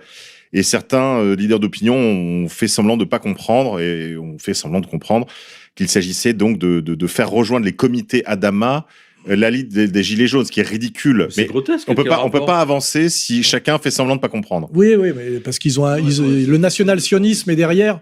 Ils Et le su- font exprès de pas comprendre. Et surtout, Voilà. moi qui suis aux côtés de Dieudonné depuis 2004, les Adama, là, les Traoré, on les a jamais vus avec nous. Au contraire, c'est-à-dire qu'ils n'ont jamais, ça c'est un marqueur. Ils n'ont soutenu Dieudonné, ce que Dieudonné représentait, ou même le discours qu'il voulait faire passer. Et d'ailleurs, là aussi, fake news incroyable. Il y a eu cette manif Place de la République organisée par les comités Traoré. À un moment donné, tout ce que les médias retiennent, bon, à part qu'il y avait plus de Covid, hein, il y avait plus de gestes barrières, il y avait plus de distance sociale. Quand l'émotion est forte, le virus sait se retirer. C'est tout à fait. C'est une c'est ce que nous a manifestation fait- interdite. C'est ce que mais nous a fait il y a comprendre l'émotion. Castaner. Non, mais là, il Voilà. n'y a pas eu de rebond de contamination. Donc, on sait très bien que le virus, c'est quand on veut. Et là, la seule chose qu'on a retenue, c'est qu'il y a un black, à un moment donné, qui, quand il voit une banderole identitaire déployée, crie « sale juif ». Hein. Bon, moi, ce que je remarque, c'est que déjà dans une manif des Gilets jaunes, il y a un type qui s'en était prêt à Finkielkraut. Zemmour s'est fait prendre aussi par un rebeu là dans la rue. En 24 heures, la police a identifié le mec, le parquet a porté plainte contre lui, il va au tribunal. Moi, je dis, ce type qui crie « sale juif », à des identitaires, à côté du journaliste de Valeurs Actuelles qui donc peut le filmer, alors qu'il y a 10 000 personnes sur la place. Et qu'à un moment donné, ça me fait penser, tu sais, aux profanations de cimetières juifs, où il y a 63 Qui était gamets sur des organisé, trucs, absolument. et jamais d'enquête, et jamais on ne trouve un coupable. Alors que tu imagines bien que si réellement il y a un connard d'extrême droite qui se permet de profaner un cimetière juif, on met 100 flics et on le trouve systématiquement. Or, le lendemain, c'est pratiquement implicite que c'est une stratégie de com parce qu'il y a une loi à faire passer ou une petite pression sur une affaire Halimi ou je sais pas trop quoi. C'est-à-dire que il y a même plus l'effort de la crédibilité comme on le disait tout à l'heure. Si ce noir qui a crié sale juif existe et qu'il n'est pas stipendié et que c'est pas une pure opération de manipulation de com, Et bien qu'ils se fassent connaître, par la exemple. police l'aurait déjà identifié. Crois-moi qu'ils y arrivent systématiquement quand ils veulent. On aurait son nom et il serait déjà poursuivi pour injure raciale, etc. Or, rien du tout. Génocide verbal. Et puis limite. surtout, le mec de Valeurs Actuelles est à côté de lui, là, il le filme, c'est quand même incroyable, un coup de peau. A une chance journalistique incroyable. Là, c'est Zilberstein, là, pour le coup. Et Valeurs Actuelles, on connaît leur calendrier. Hein, Valeurs Actuelles, c'est national-sionisme. Et tout ça, qu'on travaille pour qui? On attend que Zemmour siffle la fin de la récré. C'est-à-dire, heureusement que Astérix, le grand patriote gaulois Zemmour, à un moment donné, va taper du poing sur la table et on attend tous qu'il le fasse. Donc, en réalité, à un moment donné, on va dire clairement que la famille Traoré, avec certaines médiations peut-être, ou une certaine bêtise, travaille en réalité pour la crédibilité Zemmour, quoi. Hein, voilà. C'est hallucinant de voir toute cette manipulation. On a l'impression qu'ils ne savent plus. Déjà, le fait qu'ils prennent la famille Traoré pour manipuler tout ça, ça veut dire qu'ils ont plus de cartouches derrière. Il n'y a pas eu grand monde. Hein. Non. Moi, je crois que quand tu prends la famille Traoré, c'est quand tu prends Chalgoumi comme représentant de l'islam de France. Comme l'autre, il est fiché S, il a tous les dossiers sur lui, on le tient comme on veut, et le jour où on veut le flinguer, et flinguer les musulmans, ça me rappelle un peu Tariq Ramadan. Tu lui sors son dossier de cul. Ils ont pris les pires. Ils évitent le risque Malcolm X, quoi. C'est ça que tu veux dire? Quand tu choisis un soumis communautaire, tu prends le pire. Et c'est là que tu vois que c'est un type qui est choisi par l'oligarchie, pour ne pas dire le CRIF. C'est que sinon, tu as un type qui sait parler, qui est intelligent, qui défend réellement quelque chose. Même Kémy Sébasse, c'est beaucoup trop bien pour eux parce qu'il a une analyse un peu cohérente. La preuve que les Traoré ne sont que des agents de la qui dirigent tout le système par le fractionnement communautaire, c'est que ils choisissent toujours les pires représentants. Moi, je serais un Français d'origine africaine, je n'ai pas envie d'être représenté par une famille de délinquants. dont 5 sont déjà passés par la prison, avec un père qui est polygame, qui a 4 femmes et qui a fait 17 gosses pour vivre sur le dos de la CAF, tu vois. Et je peux te dire que des Français d'origine africaine qui ont bac+8, qui font des boulots utiles, qui sont pères de famille et qui sont des parfaits Français et qui pourraient, si moi j'avais le pouvoir, c'est eux que je prendrais comme représentants pour justement refaire une réconciliation nationale de type républicaine à la française. Or, tu vois bien qu'on prend le pire musulman, Chalgoumi. Quand tu as un terroriste musulman, c'est un ancien marchand de drogue qui a été formé en prison. Et quand on va te choisir un représentant des Noirs, aux États-Unis, on te prend un acteur porno, drogué, qui avait déjà plusieurs condamnations, dont braquage d'une femme enceinte, des trucs comme ça. Et on n'a pas entendu Farrakhan. Et par contre, tu ne vois jamais les Traoré faire l'éloge d'un mec qui représente assez dignement une élite noire américaine qui serait Farrakhan, violoniste virtuose, qui a tenu tête aussi à l'état profond depuis des décennies et des décennies, etc., etc. Donc là, il faut pas se dire qu'ils n'ont plus rien pour aller chercher des merdes comme ça. C'est qu'ils vont exprès chercher les pires, parce que le jour où ils vont signer la fin de la récré et se dire qu'après le dangereux islamiste qu'on n'arrive plus à nous vendre, ça va être le dangereux nègre cannibale, eh ben ils ont les Traoré à disposition. Tu vois, et ils ont le CV des Traoré. C'est ça. À aucun moment, ils ont eu pour projet, à mon avis, de promouvoir vraiment la communauté noire ou même de soumettre les Blancs.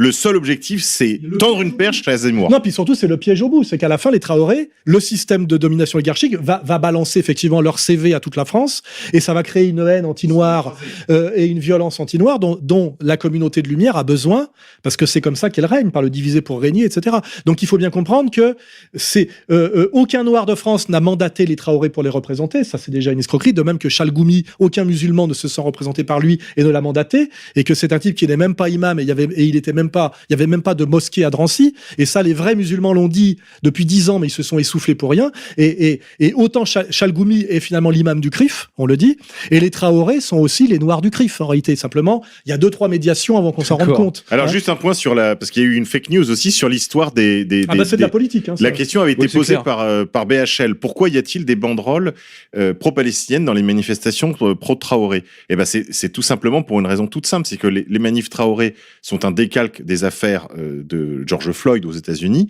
et que la police de Minneapolis, comme l'ensemble de la police du Minnesota d'ailleurs, formée par Israël, est entraînée par les forces de l'ordre disqualifier la cause palestinienne aussi. Exactement. Alors il y a aussi le pro-palestinien honnête qui vient à la manif parce qu'il vient à la manif et qui a pas compris qu'il ferait mieux de rester chez lui. Et puis t'as aussi le fait, moi je vais te raconter une anecdote. Comment je sais tout ça? C'est parce que j'ai tout ce que j'ai compris, tout ce que j'ai appris, je l'ai appris à mes dépens. C'est l'exergue de mon prochain livre, tu vois. Quand je participais à des manifs pro-palestiniennes et que j'étais un militant nationaliste, je me disais, il faut absolument qu'on vienne dans les manifs pro-palestiniennes avec des drapeaux français pour montrer que c'est pas un truc de marginal, d'arabe et de noir, mais que c'est un truc moral et avec une dimension universelle sur la souffrance des Palestiniens, etc. Alors je venais à Place d'Enfer à une manif avec des drapeaux français. Qu'est-ce qui se passe?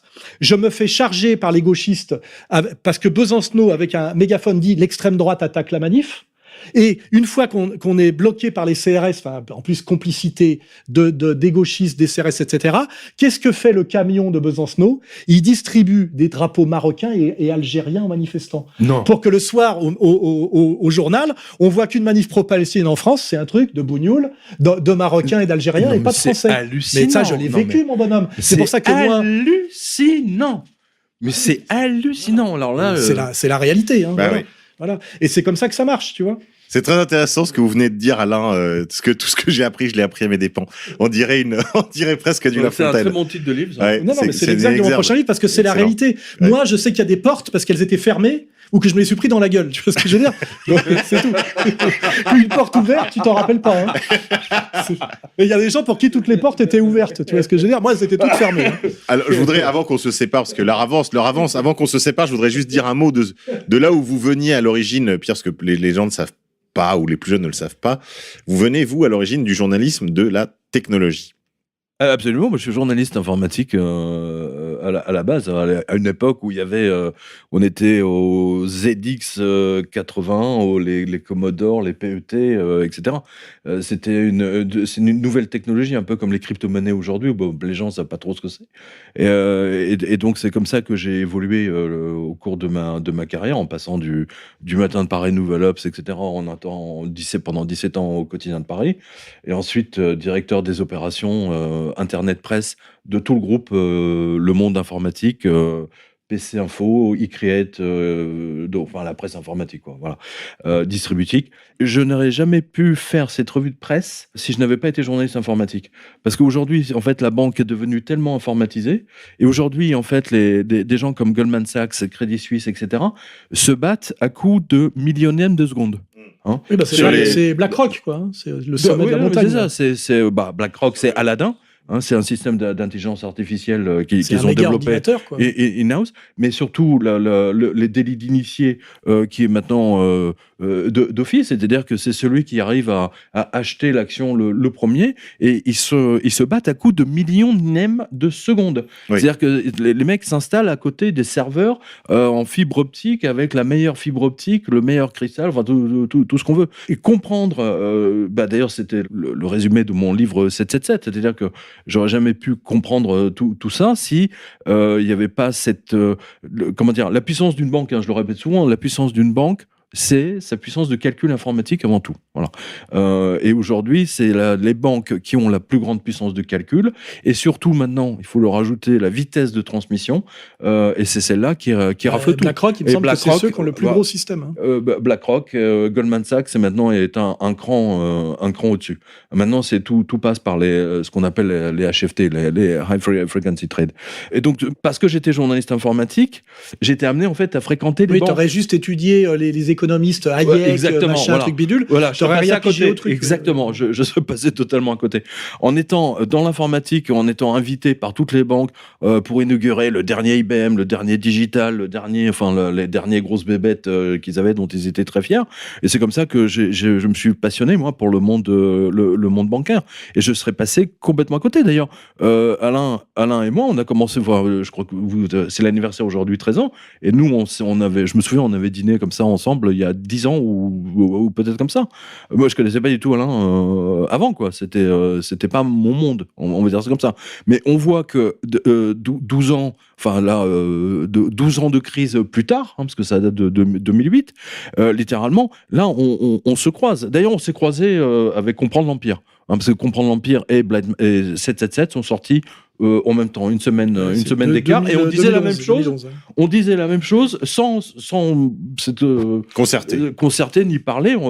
Moi, dans mes trucs informatiques, machin, et Alain dans ses trucs politiques. Donc, et beaucoup de lecteurs me disent que c'est absolument fascinant justement de lire deux livres qui sont deux mondes différents, mais qui disent la même chose. C'est-à-dire, et je conclus aujourd'hui. Et qui disent la même chose il y a des années, et puis que ça se vérifie quand même. Parce que, l'air de rien, la crédibilité, c'est que ce qu'on annonçait se réalise relativement. Exactement. Hein. Alors que Attali, si tu prends les livres qu'il a édités depuis 1980, s'est trompé systématiquement, surtout. Et sans parler du fait qu'il a plagié. Hein. Oui, non, il a été condamné 2 fois. Sauf sur certains détails. Minck, condamné. Partout où il a mis le nez pour le pognon, il a coulé les boîtes, comme d'ailleurs l'autre Alain Minck. Alain Minck, il détient le record de condamnation pour avoir pompé, je ne sais plus quelle hauteur. Le problème, c'est qu'il paye 100 000 euros pour avoir pompé 2 pages sans avoir mis le ils payent pas assez leurs nègres, alors exactement, les nègres J'ai été nègre moi-même, je sais qu'on n'a aucun respect pour les auteurs quand on est nègre, et quand on va piquer des pages entières dans un vieux bouquin, c'est ce qui est arrivé à Ardisson avec son histoire de Pondichéry.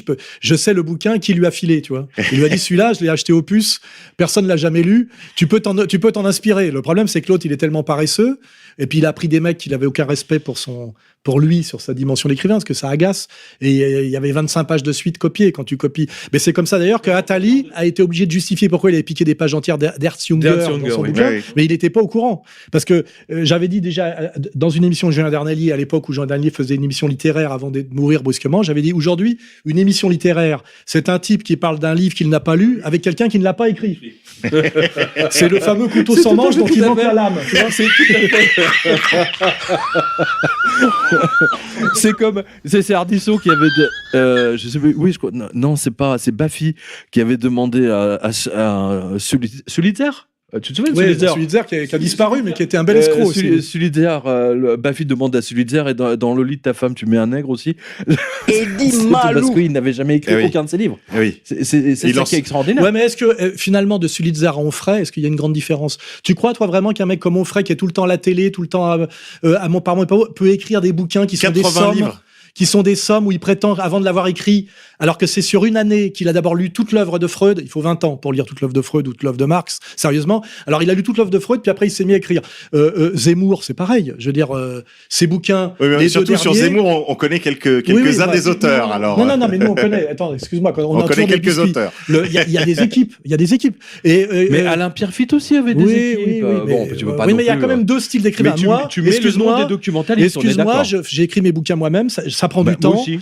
Et à un moment donné, on s'est mis à voir apparaître dans les émissions de livres des types dont il était évident que c'était pas les auteurs, qui se faiaisaient condamner. Attali 2 fois, je crois. BHL aussi des soupçons, BHL des machins, avait etc. repompé Oui, le intégralement. diable en tête. Oui, il était directeur de. Je rappelle quand même qu'il s'était quand même aussi fait attraper par l'histoire de Botul. Oui. Il y a l'affaire Nice. Aujourd'hui, il y a une telle démoralisation, que ça pose pas. Normalement, d'un type comme Attali qui a été condamné, Minck qui a été condamné, et d'autres devraient être rayés des émissions littéraires parce que c'est des voleurs de livres. Ce sont des faussaires. Or, ils trônent. Ils trônent. Ils sont faussaires en littérature comme en matière monétaire. Exactement. Oui, tout. Exactement. Voilà, Tout est comme ça. Arrête de vouloir me niquer sur ma mère. Donc c'est même pas, si tu veux, que les faussaires on leur place à côté des gens qui font réellement le travail, c'est qu'ils ont pris toutes les places. C'est ça qui est incroyable, et que c'est le règne des faussaires et c'est la dictature des faussaires. Et forcément, à un moment donné, ça a des dégâts sur le monde réel, sur la qualité des livres, sur l'économie réelle, etc. Or là, on en est vraiment là, quoi. Et moi, je me rappelle à un moment donné, les types, par exemple, faisaient l'édition s'est mis à sortir un nombre de livres par an de plus en plus exponentiel. Ça a été de plus en plus de la cavalerie. J'ai écrit des articles entiers là-dessus pour raconter ce que c'était que l'office et comment le monde du livre ne s'écroulait pas en termes économiques parce qu'il fallait chaque année sortir plus de livres que l'année précédente. On est passé de 100 romans à la rentrée à 200, 400, 600 et donc du tout et du n'importe quoi. Et 80% des bouquins partent au pilon et c'est des forêts entières qui disparaissent. Tu vois.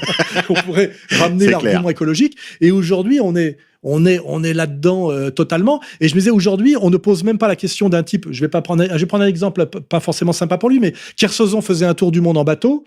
La semaine d'après, où il arrivait du tour du monde, le livre sortait. Le livre était déjà prêt. Donc, et personne ne se pose la question de quand est-ce qu'il avait eu le temps de l'écrire. Parce qu'en fait, il y avait un journaliste connecté, machin, tout est fait. Et à un moment donné, tout le monde a validé ça dans le milieu de l'édition, dans le milieu du journalisme littéraire, etc., etc. On a détruit, et c'était le sujet de Chute, éloge de la disgrâce, on a détruit le monde de l'intelligence, le monde de la crédibilité, le monde de l'honnêteté intellectuelle, au point même qu'aujourd'hui, un mec qui se fait passer pour un chevalier blanc du mouvement des médias alternatifs, c'est Edoui Plenel, alors qu'il est celui qui, avec Colombani et Minck, a détruit le journal de Fauvet et de Beuve-Méry, qui était Le Monde, pour en faire une officine de gauche et de règlement de compte personnel. Oui, de guerre politique, au point même que Roland Dumas a dit que Mitterrand pensait que c'était un agent américain. Et aujourd'hui, le mec avec Mediapart prétend lutter contre, faire le bon travail par rapport aux médias mainstream, alors que mais comme les gens n'ont plus de culture, un mec de 35 ans pense que Edoui Plenel c'est le média. Pour ceux qui veulent s'en faire une opinion, il suffit de lire le très bon livre de Cohen et Péan,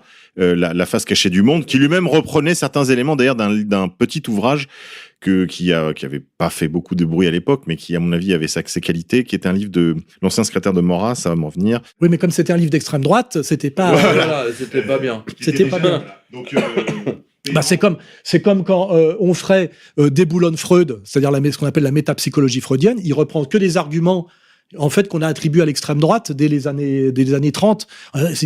Et puis quand c'est Onfray qui le fait, d'un seul coup, ça c'est à peu près audible parce qu'il vient de la gauche libertaire. Mais en fait, tout ce travail de démystification du freudisme avait été fait par des auteurs de droite depuis 30, 40 et 50 ans. Donc c'est là aussi, on est dans du faussaire à tous les niveaux. C'est pas lui qui a écrit le livre, la thèse existe déjà, et tous ces arguments, ce sont dans des monographies qui effectivement n'ont pas eu le droit d'accéder aux médias dominants. Et surtout, je voudrais revenir à la conférence de Pierre de Brague. Je me souviens plus du titre de sa vidéo, mais j'ai trouvé sa conférence absolument remarquable, et d'ailleurs qui a été confirmée depuis par un film qui est sorti sur Netflix il y a quelques jours. C'est-à-dire qu'en fait, il y a la grande bascule qui est en train qui s'est passé d'ailleurs il y a grosso modo depuis de l'apparition de Paris Hilton. C'est-à-dire que les stars de cinéma aujourd'hui ne sont plus rien ou plus grand-chose, ou sont suivies, on va dire, elles ont 500 000 personnes qui les suivent sur Twitter ou Instagram, etc. Et que toute la nouvelle génération, maintenant, ce sont les stars d'Internet ou d'Instagram. Et donc, cette conférence de Pierre de Brague m'a rappelé, en fait, un livre que j'adore, voilà, c'est l'état spectacle de Roger Gérard Schwarzenbach, que je considère un très très bon livre, un complément de Maréchal McLuhan. Et aujourd'hui, fake news ou pas fake news, peu importe, ce qui est sûr, c'est que la génération ancienne, celle qui n'a pas connu Internet, est en train de disparaître chaque année, c'est-à-dire qu'ils sont en train de mourir les uns après les autres, la génération qui regarde le journal de Trésor de Pernod, et que la génération qui est née avec Internet monte de plus en plus, et en conséquence de quoi, ces histoires de notation de fake news de la part d'un journal papier qui lui-même date de Mathusalem, Que personne ne lit plus, d'ailleurs. que personne ne lit plus, en fait, n'aura plus aucun poids. Je veux dire, leur seule façon maintenant c'est de bloquer carrément l'accès au site ou à Instagram ou à Twitter, etc. Ça va être éventuellement la censure finale. Et la profondeur, là, aujourd'hui, la profondeur historique culturelle, c'est 2 ans, alors qu'avant, ça pouvait être 30 ans, 50 ans, etc. C'est-à-dire que les gens, par exemple, là, on m'annonce que peut-être qu'ils vont faire revenir Valls, tu vois. Les choses vont tellement vite et tout est tellement éphémère qu'il y a peut-être, ils vont peut-être arriver à ce qu'on ait oublié ce qu'avait fait Valls quand il était aux affaires. Parce que ça va tellement vite. Et même moi, je dois dire que je suis obligé de refaire un effort pour me souvenir effectivement que c'était lui qui avait mené la lutte contre moi et Dieudonné, etc. Parce qu'entre-temps, il est parti en Espagne. L'affaire Réclamerie. Et le recyclage ultra rapide des gens, la disparition de la mémoire et l'absence de profondeur totale. Je te dis, sur Plenel, les gamins de 30 ans qui sont un peu dans la dissidence sont persuadés que Plenel est un type qui lutte contre les fake news. Et quand je leur c'est dis, l'ancien rédacteur en chef de Rouge, hein. Oui. Ouais. Quand je dis, ils ne savent pas ça. Non, mais mais même mais pareil pour comment il s'appelle, Mélenchon. Quand je dis Mélenchon, il a appelé oui à Maastricht. Il vient des comment dirais-je, des lycéens trotskistes. Il était mitterrandien à 100% toujours, et il a voté toutes les lois antisociales de A à Z. Tu t'adresses à des jeunes de 30 ans qui adhèrent un peu parce qu'ils sont restés de sensibilité de gauche. Il y a rien pour les aider, si tu veux, à avoir cette profondeur historique. Et même en ce moment, le truc sur les Noirs en ce moment, qui est d'interpréter les actions de Colbert à l'aune de l'idéologie néo-féministe américaine des campus de l'année dernière. Attaquer Colbert, non mais on est quand même dans ce truc-là aujourd'hui.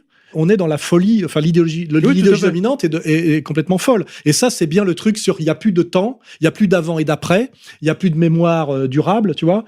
Et ce qui est évident, c'est qu'on ne peut construire aucune intelligence et aucun monde là-dessus, sur l'immédiateté permanente. On le voit avec la zone de non-droit qui s'est installée à Seattle. Vous avez vu ce qui s'est passé, c'est quand même incroyable.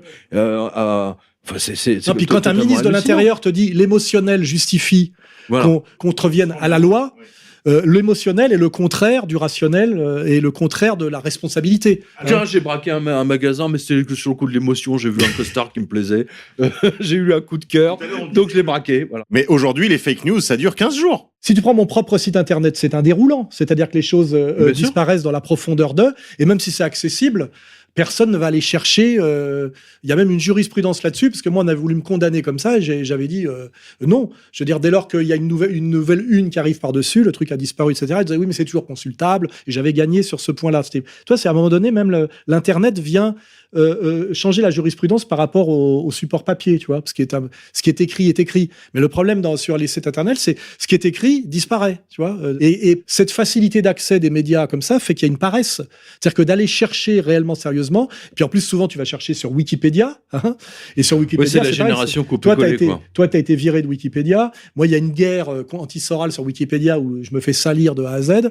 Et d'autres écrivent leurs fiches eux-mêmes. Oui, on va pas parler de la pierre une fois de plus. Hein. En revanche, ouais, c'est un peu la honte, quoi. Alors que moi, je me rappelle que quand j'étais gamin, chez moi, pourquoi je suis pas totalement débile, il y avait l'encyclopédie Larousse Universalis en 10 volumes, l'encyclopédie et le dictionnaire. Il y avait le dictionnaire en 10 volumes, l'encyclopédie en 10 volumes, le dictionnaire Moore historique également en 8 volumes, je crois. Et quand je voulais savoir quelque chose, j'allais ouvrir la page à l'article, machin, etc. Tu vois. Et puis il y avait des dictionnaires de philosophie, le Lalande, le Foulquier. J'avais tout ça, tu vois. Aujourd'hui, je vois même j'ai visité quand je vais dans des appartements de la bonne bourgeoisie. Tu vois qu'il n'y a plus de dictionnaire. Il y a plus de bibliothèque. Ouais. Ah oui. Dans les bibliothèques, maintenant, elles sont faites pour qu'on mette des bibelots, des vases, tu sais.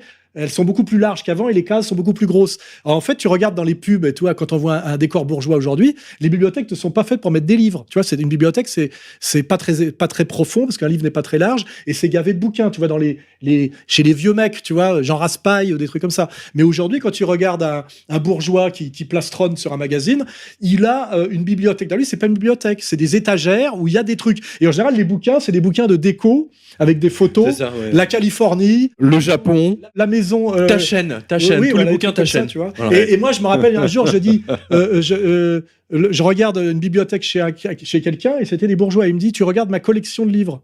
J'ai dit, ça s'appelle une bibliothèque. Le mec, le mot bibliothèque, c'était une collection de livres. J'ai une collection de livres. Et là, il y a quand même aussi ça, la disparition, l'effondrement de tout ça. Et ce qu'il faut pas oublier, c'est qu'il y a d'autres civilisations qui sont pas à notre niveau d'effondrement et de décadence. On peut parler notamment des Chinois, peut-être, et que l'avenir, on est quand même, on va dire, le groupe ethnique qui dominait le monde depuis des siècles, et on est peut-être au bout de notre cycle de domination. Hein. C'est pour ça que je suis fan de Sval Spengler. Non, mais Spengler a dit toute civilisation qui utilise la fausse monnaie finit par disparaître. Il dit surtout qu'une civilisation a une vie comme un organisme, quoi. C'est-à-dire une jeunesse, une maturité et un déclin. Et c'est vrai qu'on sent pas qu'on est l'avenir du monde là. On sent que le néo-confucianisme chinois de Xi Jinping a peut-être plus d'avenir sur le plan moral, sur le plan des élites objectives que nous. Parce que nous, on en est à baiser les pieds de Floyd en ce moment. Messieurs, je sais que je vais frustrer nos auditeurs parce que c'est un plaisir d'échanger avec vous. Peut-être y aller, oui. Alors oui, je disais qu'il y avait les fake news du haut. C'était par exemple quand Aziza fait dire à Buzyn que je la menace de mort et qu'il est obligé de demander une protection policière à cause de moi. Et puis il y a aussi les fake news du bas quand l'ignoble Salim Laïbi fait un article entier pour prétendre que j'aurais envoyé un émissaire pour supplier le mythomane ancien marchand de drogue Forêt de ne pas se jeter contre moi.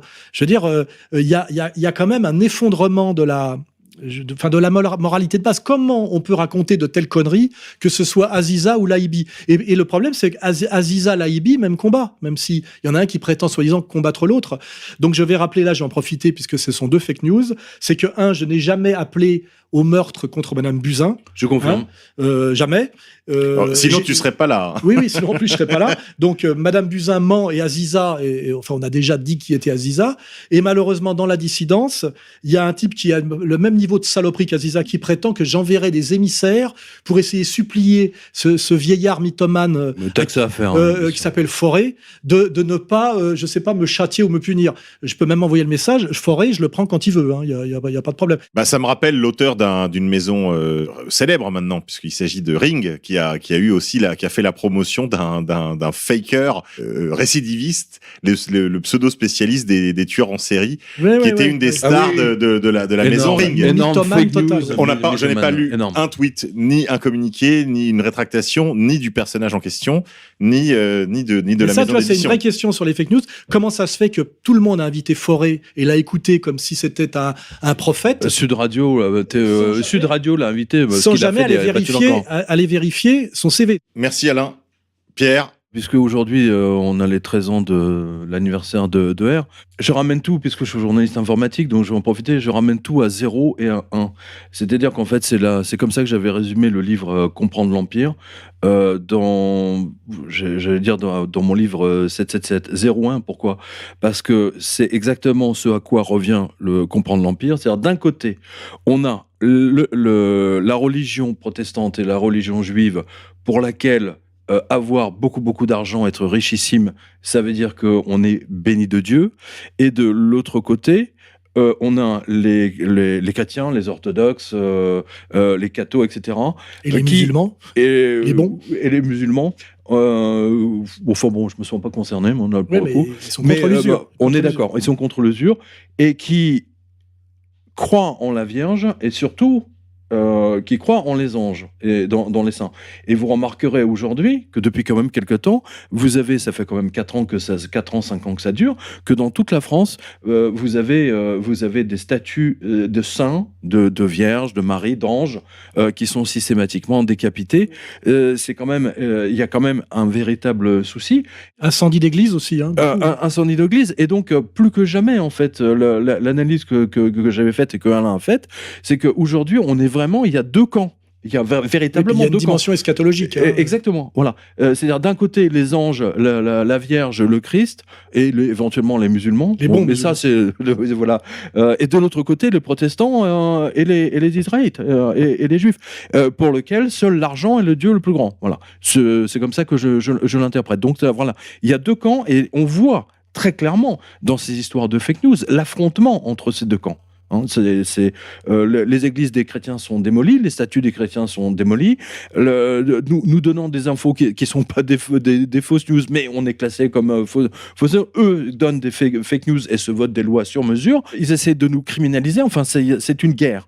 C'est une guerre de l'information. Et moi, je rappelle à nouveau aux auditeurs que c'est vital de nous soutenir dans cette guerre et surtout de partager nos informations parce que c'est la clé, si je peux dire, hein, de tout. Hein. Sachant que tout est faussé aujourd'hui, tout est faux, la monnaie est fausse, l'économie est entièrement fausse, et même les écrivains sont des faussaires. Ça, on en a parlé. L'histoire est fausse. Ils veulent réécrire l'histoire, hein, carrément, c'est ce qu'on a vu avec les Traoré.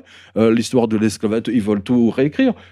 C'est quand même absolument... Les Africains étaient quand même les premiers à vendre leurs propres frères et sœurs. De toute façon, l'esclavagisme est le mode de production, on va dire, le plus ancien. Et les Africains avaient des esclaves, même y compris africains. C'est-à-dire que réduire en esclavage celui que tu as vaincu et en faire ta force productive, c'est le mode de production de tout le monde, on va dire, classique. C'est pas une spécialité de... Et puis, s'il y a eu la guerre d'Algérie, c'est-à-dire quand même, il y avait un problème de sécurisation de la Méditerranée. Les barbaresques. Parce que effectivement, il y avait des gens issus, je crois, de la régence d'Alger, hein, plutôt, qui avaient comme métier d'aller faire des razzias sur notamment la Corse, l'Italie du Sud, pour aller chercher des esclaves blancs. Ouais. Et ça a été jusqu'en Islande, oui. Et d'aller les vendre après. Ils allaient les vendre où d'ailleurs? Dans le monde arabe. Dans le monde arabe, ouais. À Zanzibar et ailleurs. Et l'esclavagisme. Zanzibar est un haut lieu de l'esclavage. Oui, et il y a encore des trafics d'esclaves qui vont vers les pays arabes aujourd'hui. Bien sûr. Et qui sont prélevés au niveau du Sahel, etc. Hein. Enfin, je rappelle quand même, fondamentalement, et c'est là-dessus que repose mon livre, pour le coup 666, que Wall Street, je le répéterai jamais assez, le cœur de Wall Street, c'est-à-dire physiquement là où est Wall Street aujourd'hui, en fait, à la base, au départ, c'est là où on vendait les esclaves. Farrakhan, quand il y a eu la fâcherie entre les Noirs qui se battaient pour les droits civiques et, on va dire, les Juifs de gauche qui les aidaient à cette époque-là, la fâcherie est venue de quand les Noirs se sont mis à étudier eux-mêmes l'histoire. Ils ont découvert que les plus grands marchands d'esclaves étaient juifs et que les plus grandes places de vente d'esclaves étaient au nord. Alors qu'on leur avait raconté que c'était un truc de sudiste, de culture à la limite catholique et française. Et en fait, la fâcherie est venue de là. Et dès lors que ces Noirs ont essayé d'échapper à leurs protecteurs juifs américains, eh ben, t'as vu que Farrakhan a été présenté comme nazi. Enfin, il y a eu toute cette diabolisation qui s'est mise en place. Dieudonné a vécu la même chose, hein. Quand il a rappelé que le code noir, c'est pas la preuve que les Juifs n'ont pas été dans le commerce des esclaves. Le code noir a été érigé par Colbert pour chasser les Juifs du commerce des esclaves alors qu'ils en avaient le monopole, pour que ce soit un commerce moins violent et pour le christianiser. C'est-à-dire que le code noir, c'est un code d'humanisation du commerce du commerce triangulaire et du commerce des Noirs, et on l'humanise en interdisant les Juifs, hein, et en le christianisant. Voilà, c'est ça l'arrêté du code noir. Donc aujourd'hui, vouloir s'attaquer à Colbert, c'est encore une fois un contresens. Et les gens qui disent toujours pareil, nous n'avons rien à voir avec l'esclavage puisque le code noir nous en chassait. Oui, le code noir a été là pour vous chasser d'un commerce dont vous aviez le monopole. Et Colbert s'est posé cette question parce que, comme il était chrétien, il trouvait que c'était quand même bien trop inhumain la manière dont les esclaves étaient traités. Ce qui veut dire en gros que l'Église catholique, il faut lui rendre ça, était quand même un contrepoids à la violence du marché et de la logique de l'argent. Alors, pour rappel pour nos auditeurs, l'esclavage, c'est l'état naturel des choses, malheureusement. Je rappelle aussi, que même si c'est pas exactement ma tasse de thé continuellement, mais que Marx nous rappelle que le salariat, c'est l'esclavage. Et comme l'a dit tout à l'heure Pierre Jovanovic, Wall Street a été fondé sur une ancienne place aux esclaves. Chers amis auditeurs, on se retrouve pour une prochaine édition. En attendant, n'oubliez pas de faire des dons afin de poursuivre cette aventure radiophonique. En particulier, nous apprécions les dons récurrents, ce qui nous permet d'avoir une visibilité dans l'avenir. Merci à vous, chers amis auditeurs. On se dit à la prochaine. Pourquoi tant de haine? Comment peut-on accepter La haine intacte. La vengeance et la haine. Ce n'est pas acceptable. Je vous demande de vous arrêter. Pourquoi tant de haine